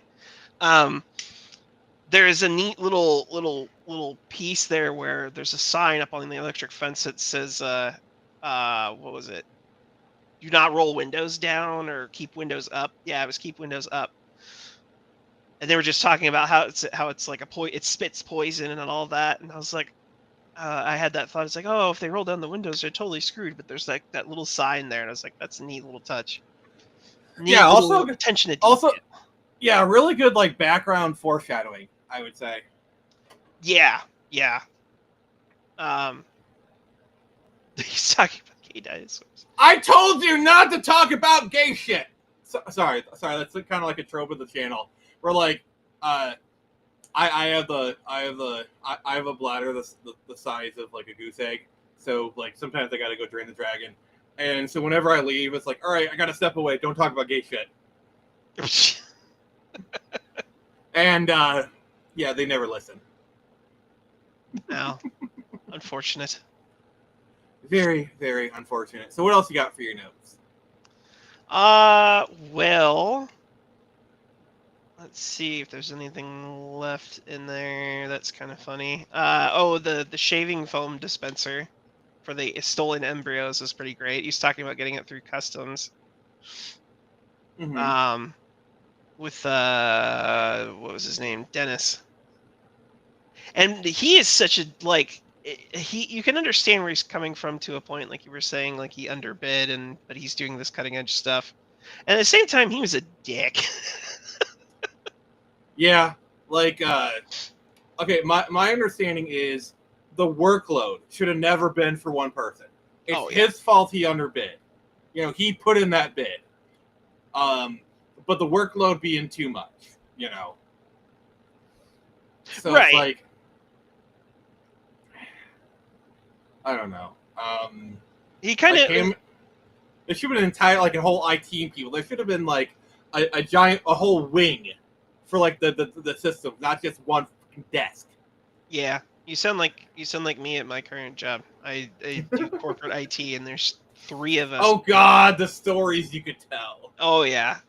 There's 3 of us, and we manage, a couple thousand workstations. All right. One of these days, I'm going to do a Friday Night Frenzy episode, and I'm just going to ask you all your IT stories. Oh God. we can talk about that later. Oh God, but yeah. Okay, I just have to say, how accurate is IT Crowd? You're gonna hate me for saying this. I haven't watched it either, because I'm just like, Do you know what I speak of? Yes, I'm aware of the show. It's on my list of things to watch, and I'm so weird about media sometimes. It's okay, let me ask you this though. Does turning it off and on again, is that legit a good solution for a lot of things? Oh yeah. You have an autograph of Wayne Knight at Canna Bar. Well, that's actually kind of cool. That is. Oh.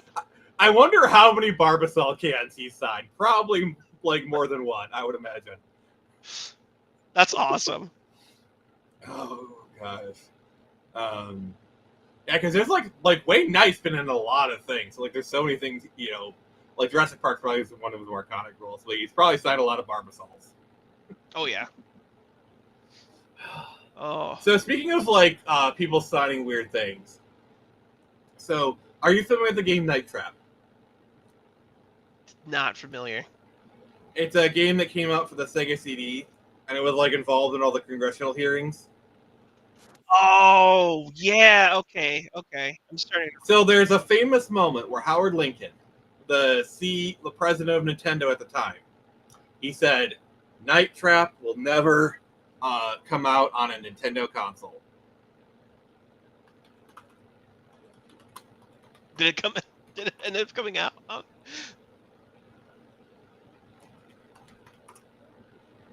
Just give me a sec.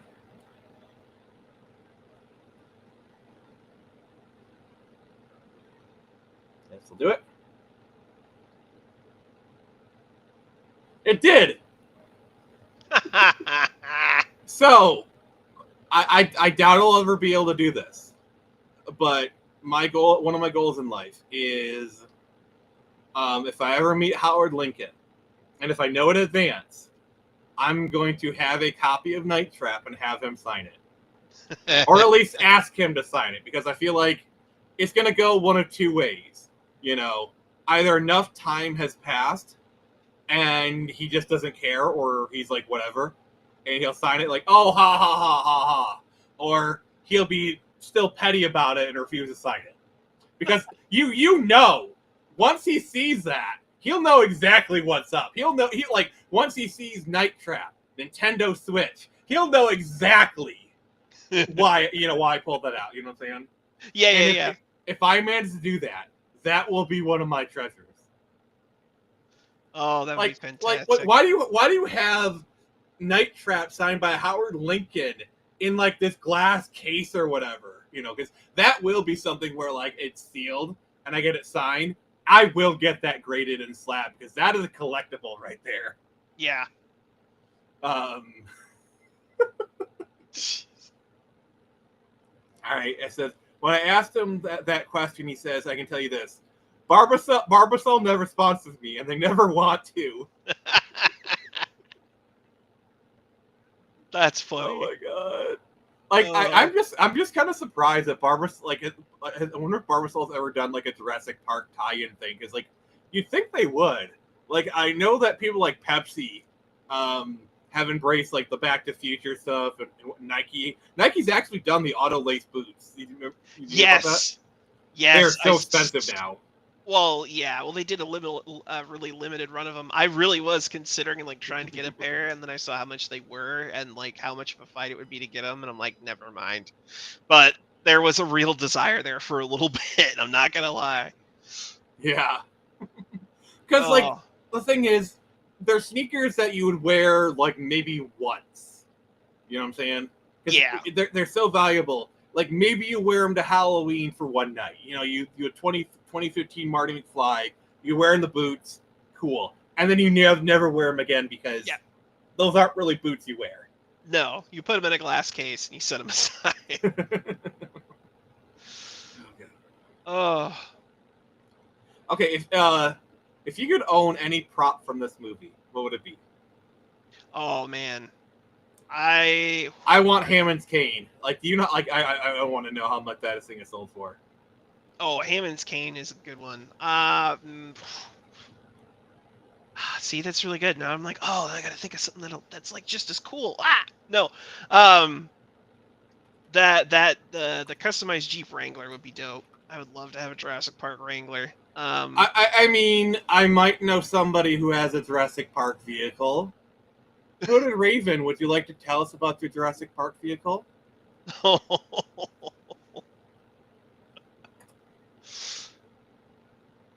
No. Maybe. I sent you a picture if you want to take a.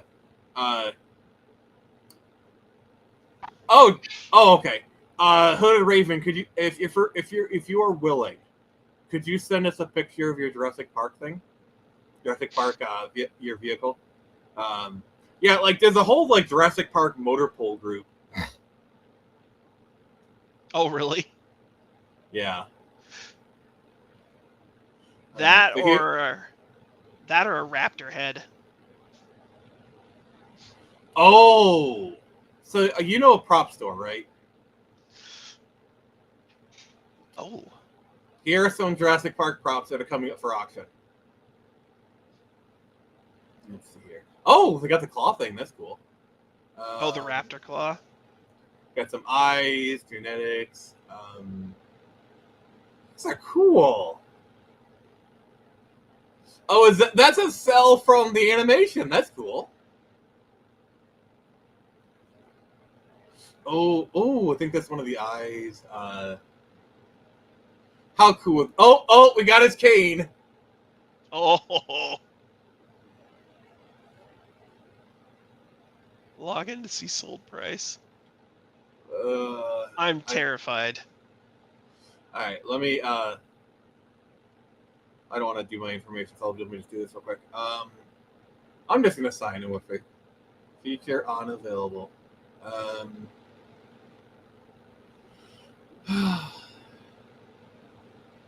Let me a second. Let me just create a store account real quick. just to see what it's sold for. Yeah, because I'm curious. But yeah, like what are some of your favorite scores from the movie? Definitely. I mean, there's the classic theme there.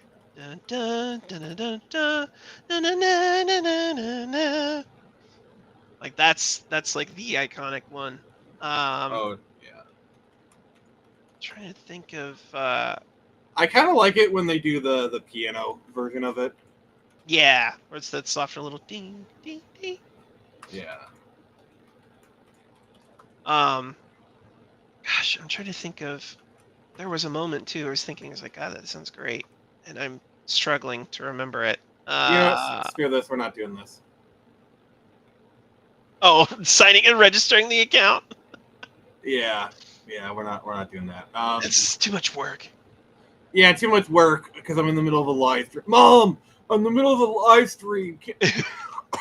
Gosh, that voice hurt. I'm in the middle of a live stream. Just create an account. It's fine. Kidding. Maybe after the stream. I don't know. I don't know.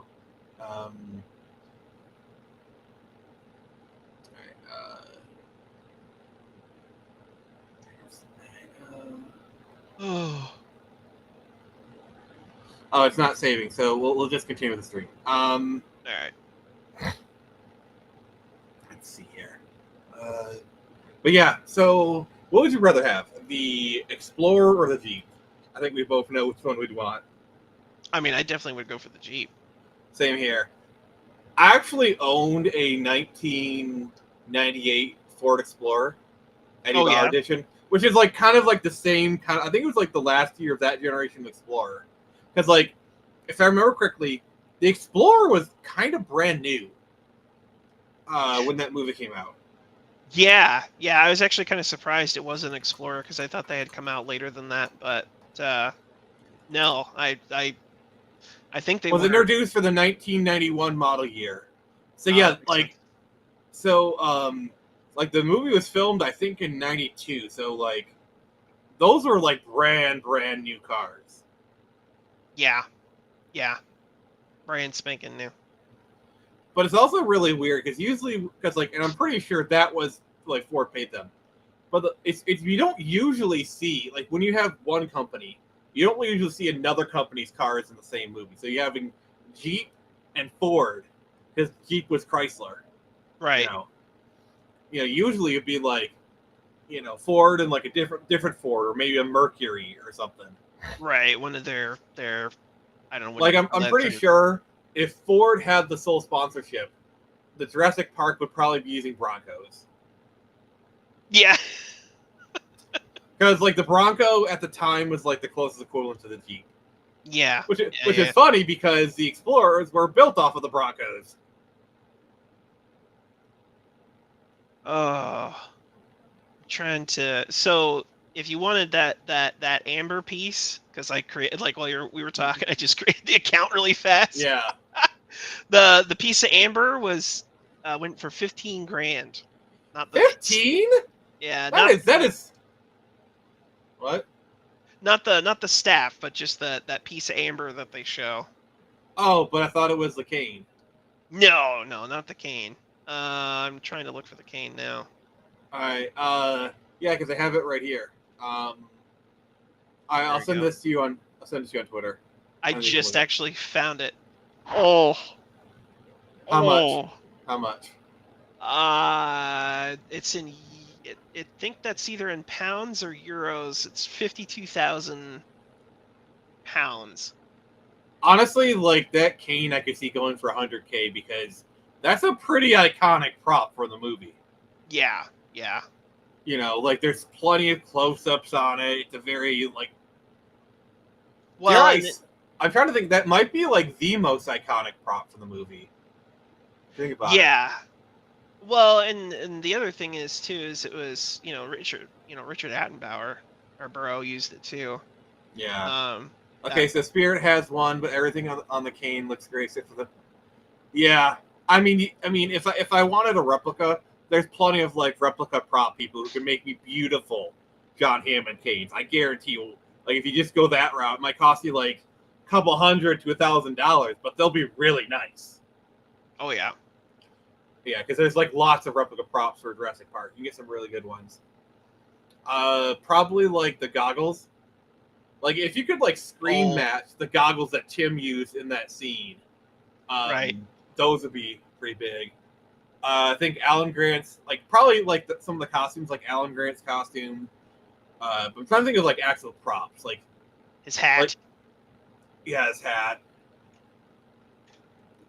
But, like, just kind of singular items, like Indy's whip or lightsaber, Indy's hat, kind of thing. Yeah, no. Yeah. So I was right. It was pounds sterling, 52,000 pounds sterling, which comes out to a little under 71,000 American. That's fair. Yeah, that sounds about right. You know, I can believe that.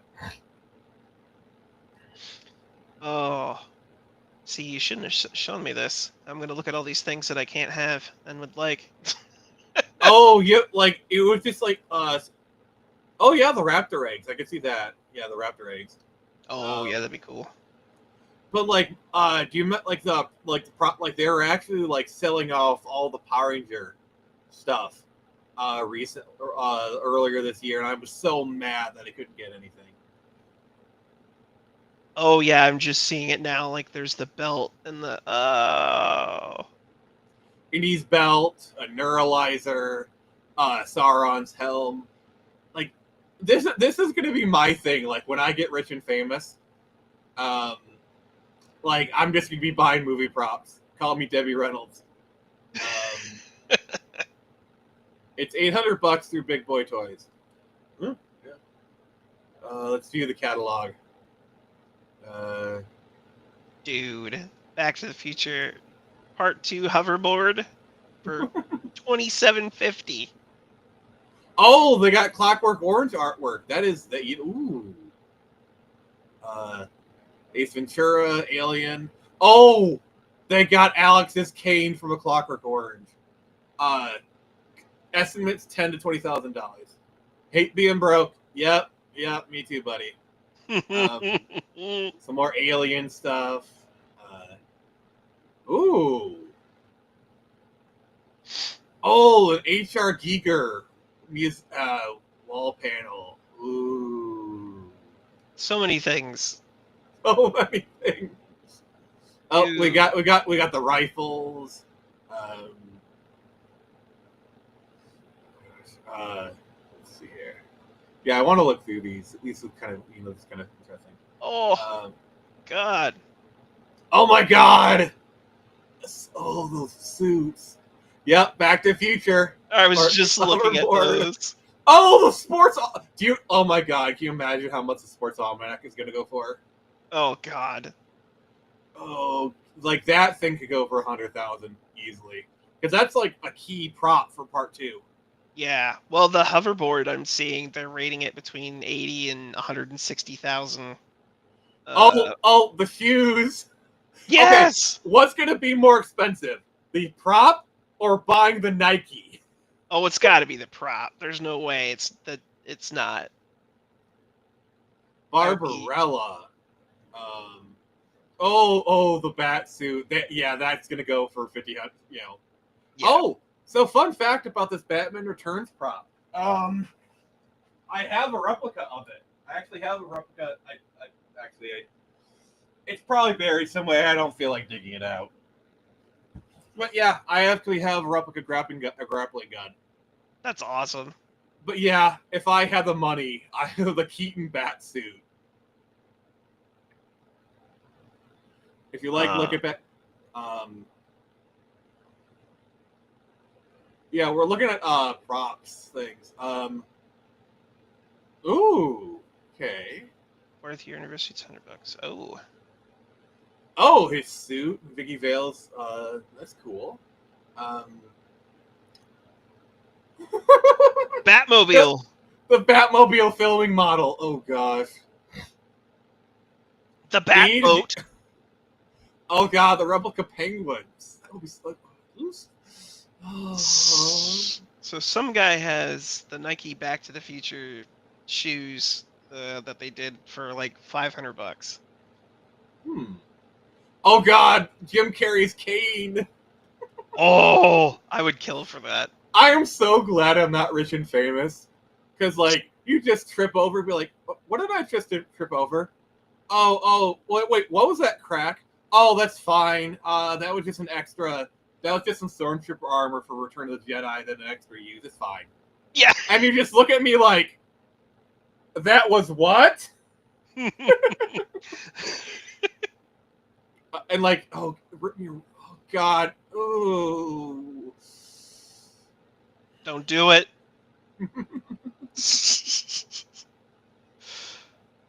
Oh man. Dark Knight. Dark Knight Rises. Oh, Beetlejuice. Holy crap. Batman v Superman. I think, I don't know if you watch Adam Savage, but apparently they got one of the eyes from Jaws.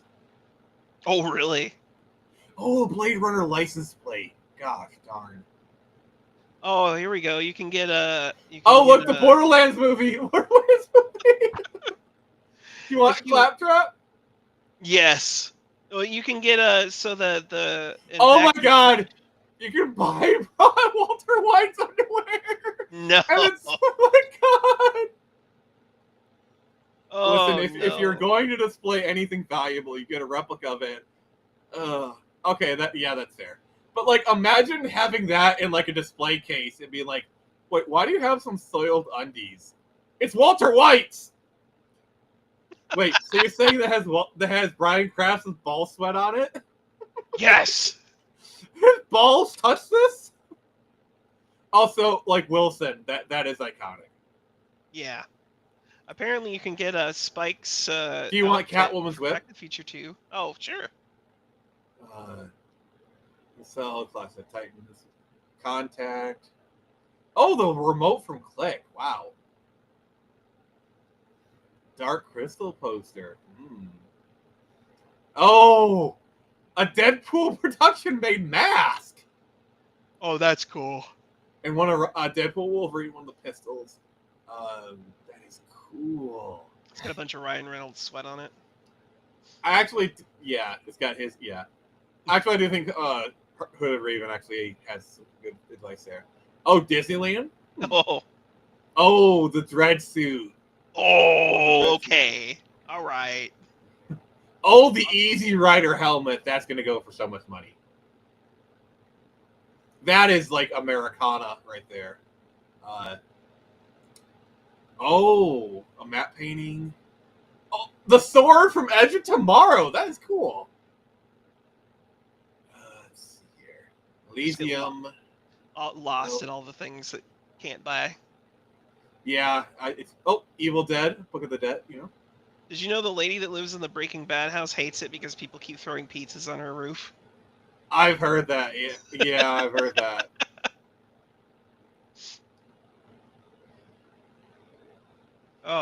Oh, Racer. I remember that movie. Fantastic Beasts. Ooh, Fifth Element. Oh, one of the soaps in Fight Club. That's cool. Oh, Lost in Space. The Day the Earth is Still Robot. That should go for more. Oh my God, RoboCop 2. Long Claw. 50,000. Yeah, I can see that. It's funny. I just watched. I just watched the first RoboCop, like for the first time ever, yesterday. Mm-hmm. And Bill the Butcher's hat from New York. Oh, look at that! Oh my God. One of the Ghostbusters, like, that is so cool. Sorry, I'm just like nerding out right now because I love Gladiator. Okay, go ahead. I could get the Necronomicon from Evil Dead 2 for $50,000. Oh wow, Gone with the Wind. I like seeing some of the older stuff, you know. Yeah. Gremlins 2. Oh, Halo. There you go. Get a Needler. Harry Potter glasses. That's cool. Let's see here. Honestly, it's bad to say, but if I had that house, I would install a trapdoor whenever there's a piece of my roof. Just go eat it. Make sure it's clean. There you go. Yeah.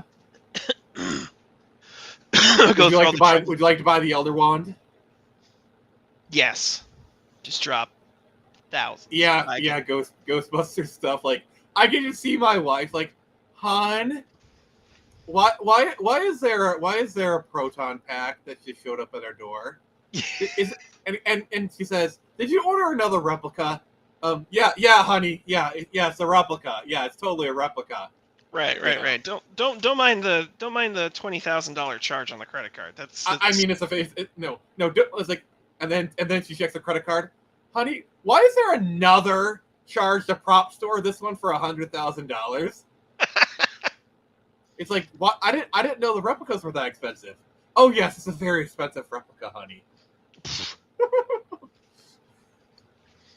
Oh god, one of the indie whips. I don't even want to know, man. I don't even want to know. 250 to 500,000. I mean, it's an indie whip. It's a belt loop thing. It's like, yeah. I mean, true. It's still though hearing the numbers. One of the stones from Temple of Doom. See, that's what I would love to have is a full set of stones from the Fifth Element. Oh. Steven Spielberg's personal glasses from the 80s. He's nice. Afraid no ghosts. Tomorrow Never Dies. Oh! Okay, Casino Royale. Not bad. That's kind of cool. Let's see here. No Time to Die. It's Gun for Casino Royale, Skyfall. Spectre. Yep, there's a Jaws eyes. $50,000 to $100,000. Jesus. Yeah, they got some Jaws. Waterworld. Nice. One of the John Wick guns. Gatekeep loading team. Step away. Oh gosh, I would love to own some Jurassic Park memorabilia. Karate Kid. Ooh. No. Just imagine, yes. Random fun fact about me. All right. There's a brief amount of time where I was related by marriage to Mark Hamill. Okay, now I suddenly have lost all interest in props.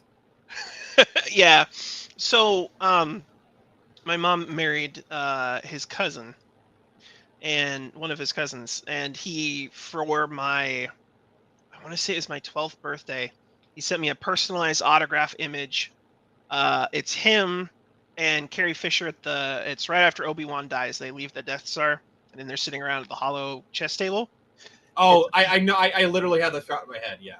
Yeah, so it's that shot, like a print of it that he got, and he signed it, "The galaxy is yours," and then my name and Mark Hamill.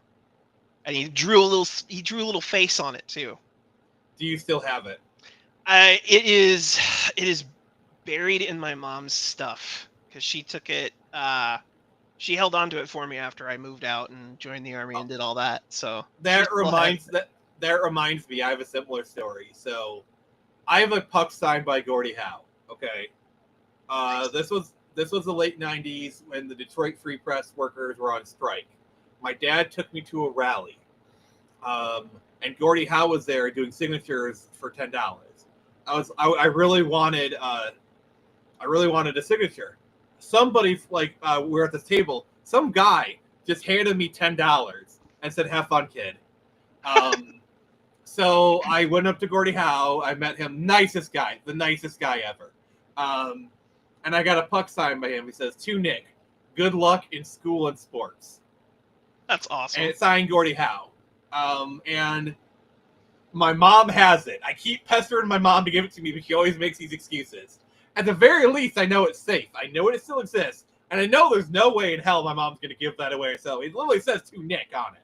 It is mine, but right. For the time being, I know it's there. I know it's safe. I know my mom's not going to do anything with it, so it's fine, It's probably in the curio cabinet. It's safe because we put it in like a plastic container. My mom put it in like a curio cabinet. That's what's sitting there. So it's safe. It's fine. Like I trust my mom. I don't think she'd do anything with it. It only says "To Nick" on it. I mean, who else can have it? Right. There's no other Nicks in the family. So yeah, I'll probably grab it eventually. And if my parents die, I was like, all right, the only thing I want is my hockey puck. Give me my fucking hockey. You guys can sell the house. You guys can keep all the house. You can sell everything. I just want my hockey puck, which is mine. It's not there. I'm not inheriting it. I'm just getting it back. That literally, I'll store him into the will reading and demand my hockey puck because that's not even inheritance. That's just they have it. Right. But for the time being, it's fine. I'm not really even worried about it. I know it's safe. I know they're not going to do anything with it, so it's like whatever.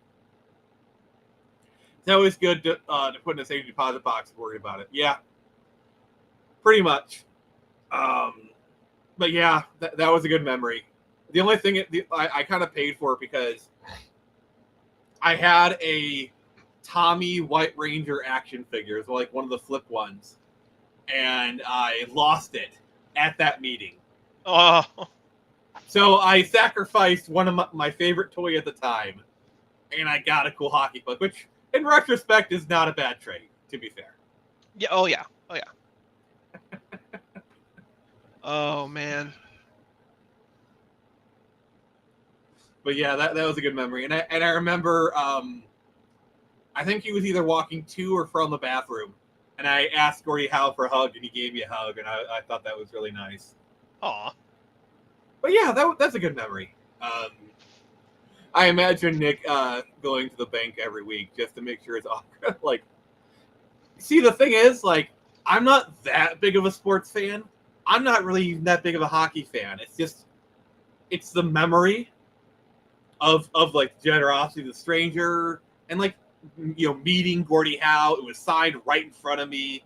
It's the sentimentality of it that why it's valuable to me. Oh yeah. Yeah, you got the It's whole memory that's attached to it. Yeah, like it's probably not worth much because it's personalized, but like still it's worth something to me. But yeah, eventually, probably when I get like a bigger place or something, I'll get it. I'll probably have it rehoused permanently in like a case or something. Yeah. And put it on display somewhere. But yeah, it's cool. Very awesome. I think the only other thing that has that kind of sentimentality is this one I can actually show. So, War Master, are you familiar with the game Jade Empire? Vaguely sounds familiar. It was done by BioWare. It kind of plays like Knights of the Old Republic. It's drawing my memories, but I'm not. It's like a martial arts RPG kind of thing. Oh, Jade Empire. Yeah. So here's the soundtrack. Very nice. And it's what's inside that counts. That's what she said. Signed by Jack Wall. Oh, hell yeah. Yeah, so this was signed right in front of me. It was 2007, so this thing is going on 20 years old. Jeez. So it was at the Concert Video Games Live. It was Jack Wall. I hadn't even played the game when I bought this. Like, it just so happened that when I played the game, I loved it. By the way, the soundtrack to this is amazing. This is an amazing soundtrack, by the way. So yeah, it was signed by Jack Wall in front of me. So this is one of my prized possessions. That's super awesome. Actually, I love that game. Oh yeah. I wish I could say the same. We got so many autographs. It just feels like I'm meeting a normal person. Yeah. Same. Like, I don't normally get autographs. Usually, like, for example, I've met some Power Rangers. I recorded Morphin videos with them. I have a signed photograph of Jason Font that I framed. I got a Nightwing photo that I framed. That's pretty cool. I'm trying to think of, like, what other autograph stuff I have. Like, I can't remember. Because usually I just do, like, photographs or videos. I don't know. Ooh, if you could get an autograph from a celebrity, who would you pick? Alive, currently. Alive, yeah, that's kind of the thing. And I guess the other question is, what would you have them autograph? Well, I've said the Howard Lincoln one, but I'm not going to do that one because I've already said that. Right. Trying to think here.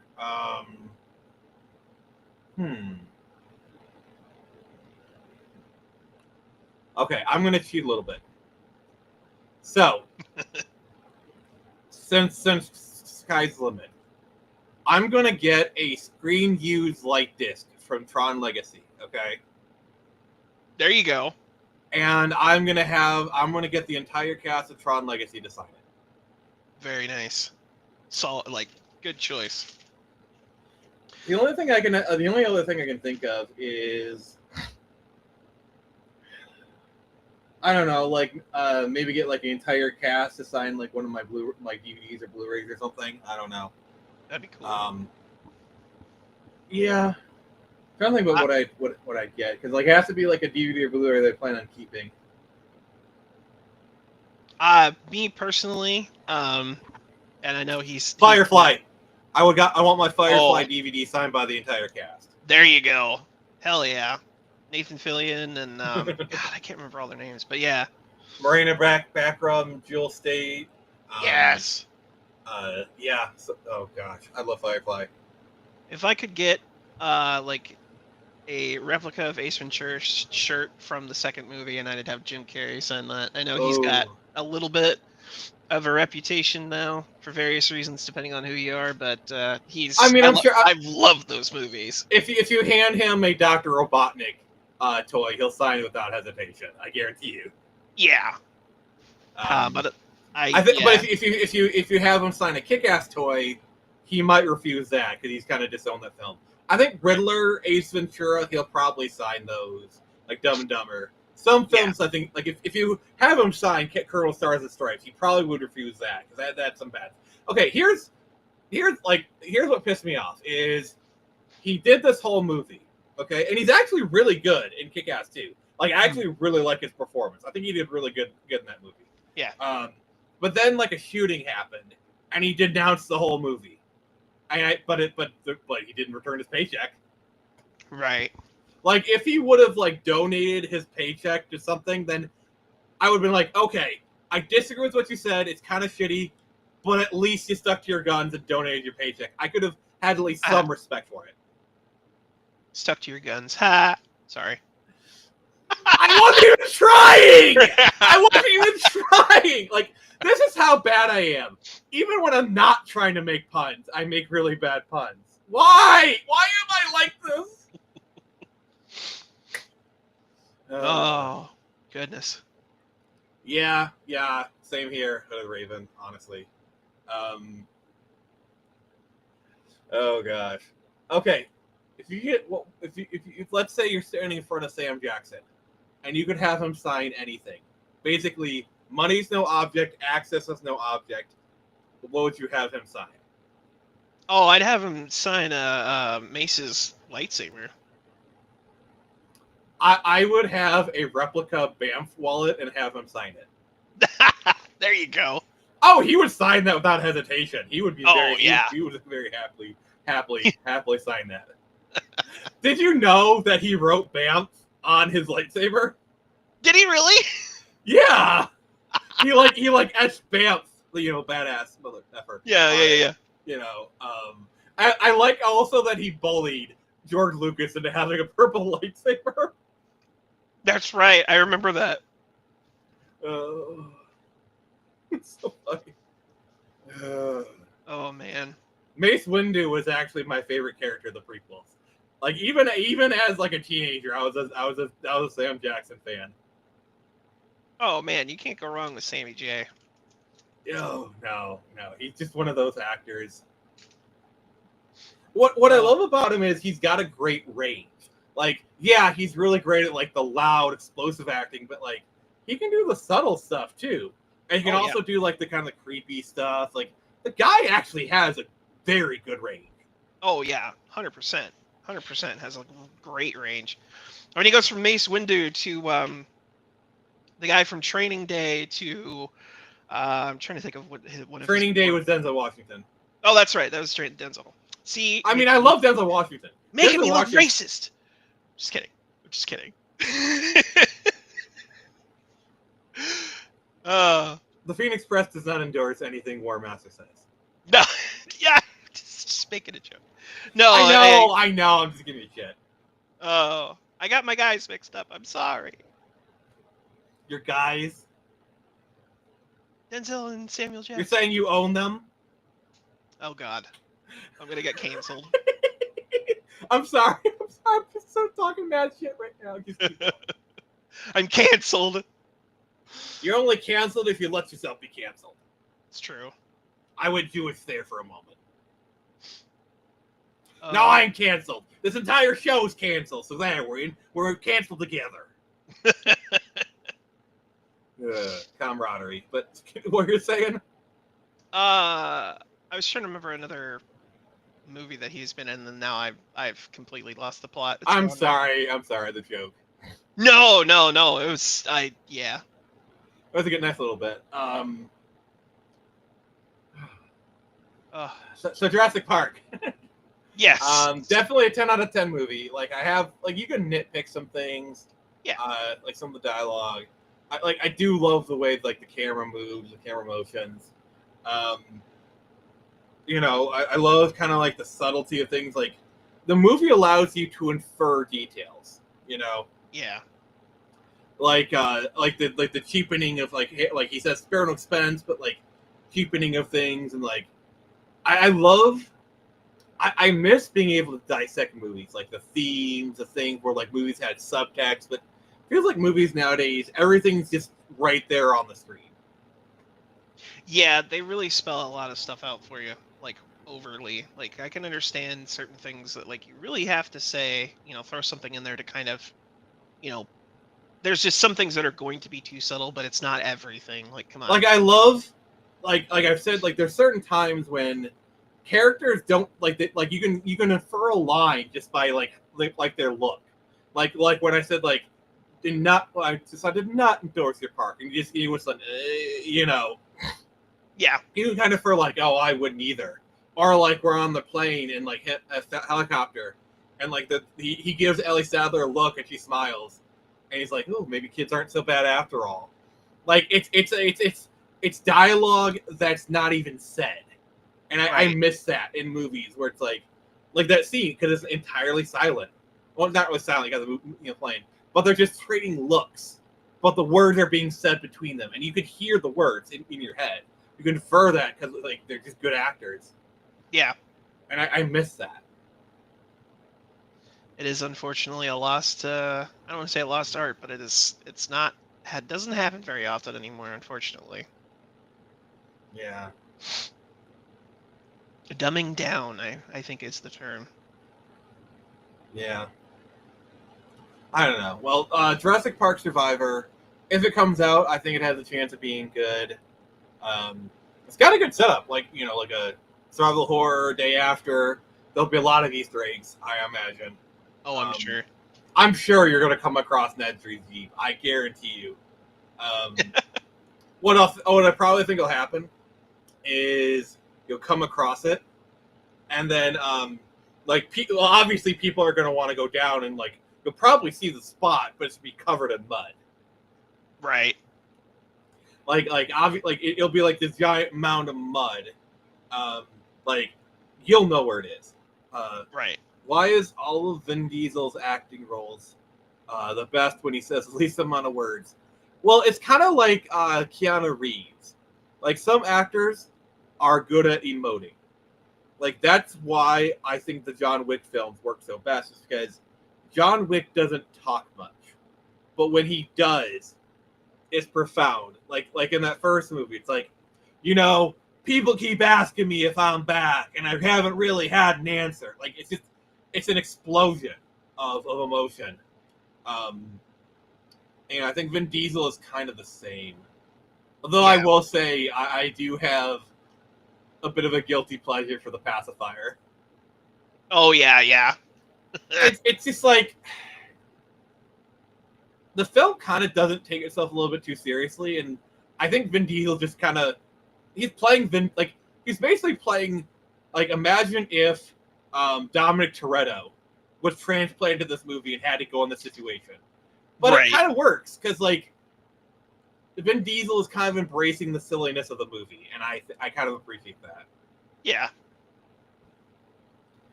Well, I mean, that's the thing that can really make movies better is when they like realize what they are and they acknowledge it and own it, instead of kind of like, oh, we're subverting it or whatever, Yeah. Or they make fun of it in a way. It's like, no, just you don't need to do that. I promise. Yeah, that's like for me, it's the difference between Invincible and The Boys. They're essentially doing the same thing. But like, the Invincible is loving homage. The Boys is bad faith satire. Yeah. Like, The Boys comes at it like, we hate this stuff. We hate this material. We're going to make fun of it. Invincible is, we love this material. We're going to pay tribute to it. Yeah, that's it exactly. Yep. You know, and I think that's why, honestly, like, I like Invincible. Is it a perfect show? No. But, like, like, it has a heart to it. Yeah, I can look over. I can let some things slide. Yeah. Yep. Keanu Reeves is the first person to officially did Speed first. Texas Speech might have got away from you there, buddy. But yeah, because like Keanu Reeves in the 2000s was the laughing stock. It wasn't until John Wick they started to get respect again. Probably because a lot of, like, honestly, I like him in Point Break. I think he works in Point Break. Oh, And yeah. I think he works in Speed. Problem is, a lot of films try to put Keanu Reeves in places like I am sorry, he does not work in like Bram Stoker's Dracula is best when Keanu Reeves is not on camera. Yeah. Yep. Because it's basically Bill from Bill and Ted trying and failing very badly to do an English accent. It's like a surfer dude.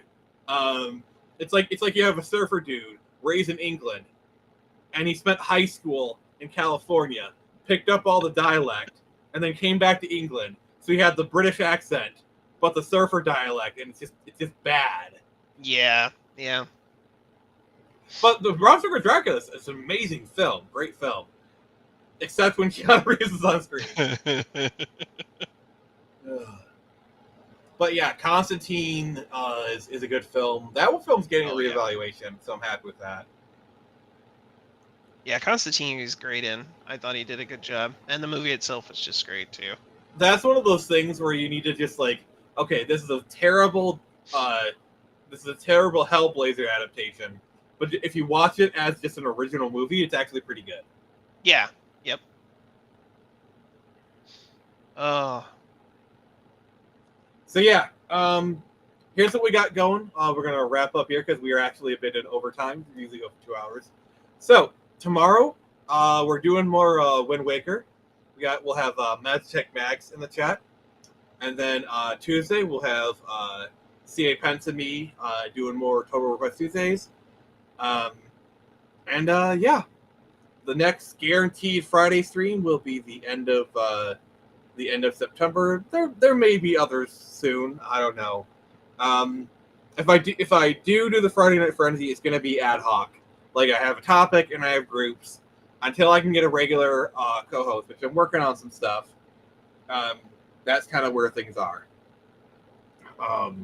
Expect to see some the next Work in Progress Wednesday. You will see more letters from Screecher, and so the trailer is live on X, and it's actually set to go live here on YouTube here in 10 minutes. So if you missed it, you can see it again. War Master, thank you for joining us. And, it's been a pleasure. Yes, we will have you on again. So this has been Nick from the Phoenix Press. Remember, I can only show you the door.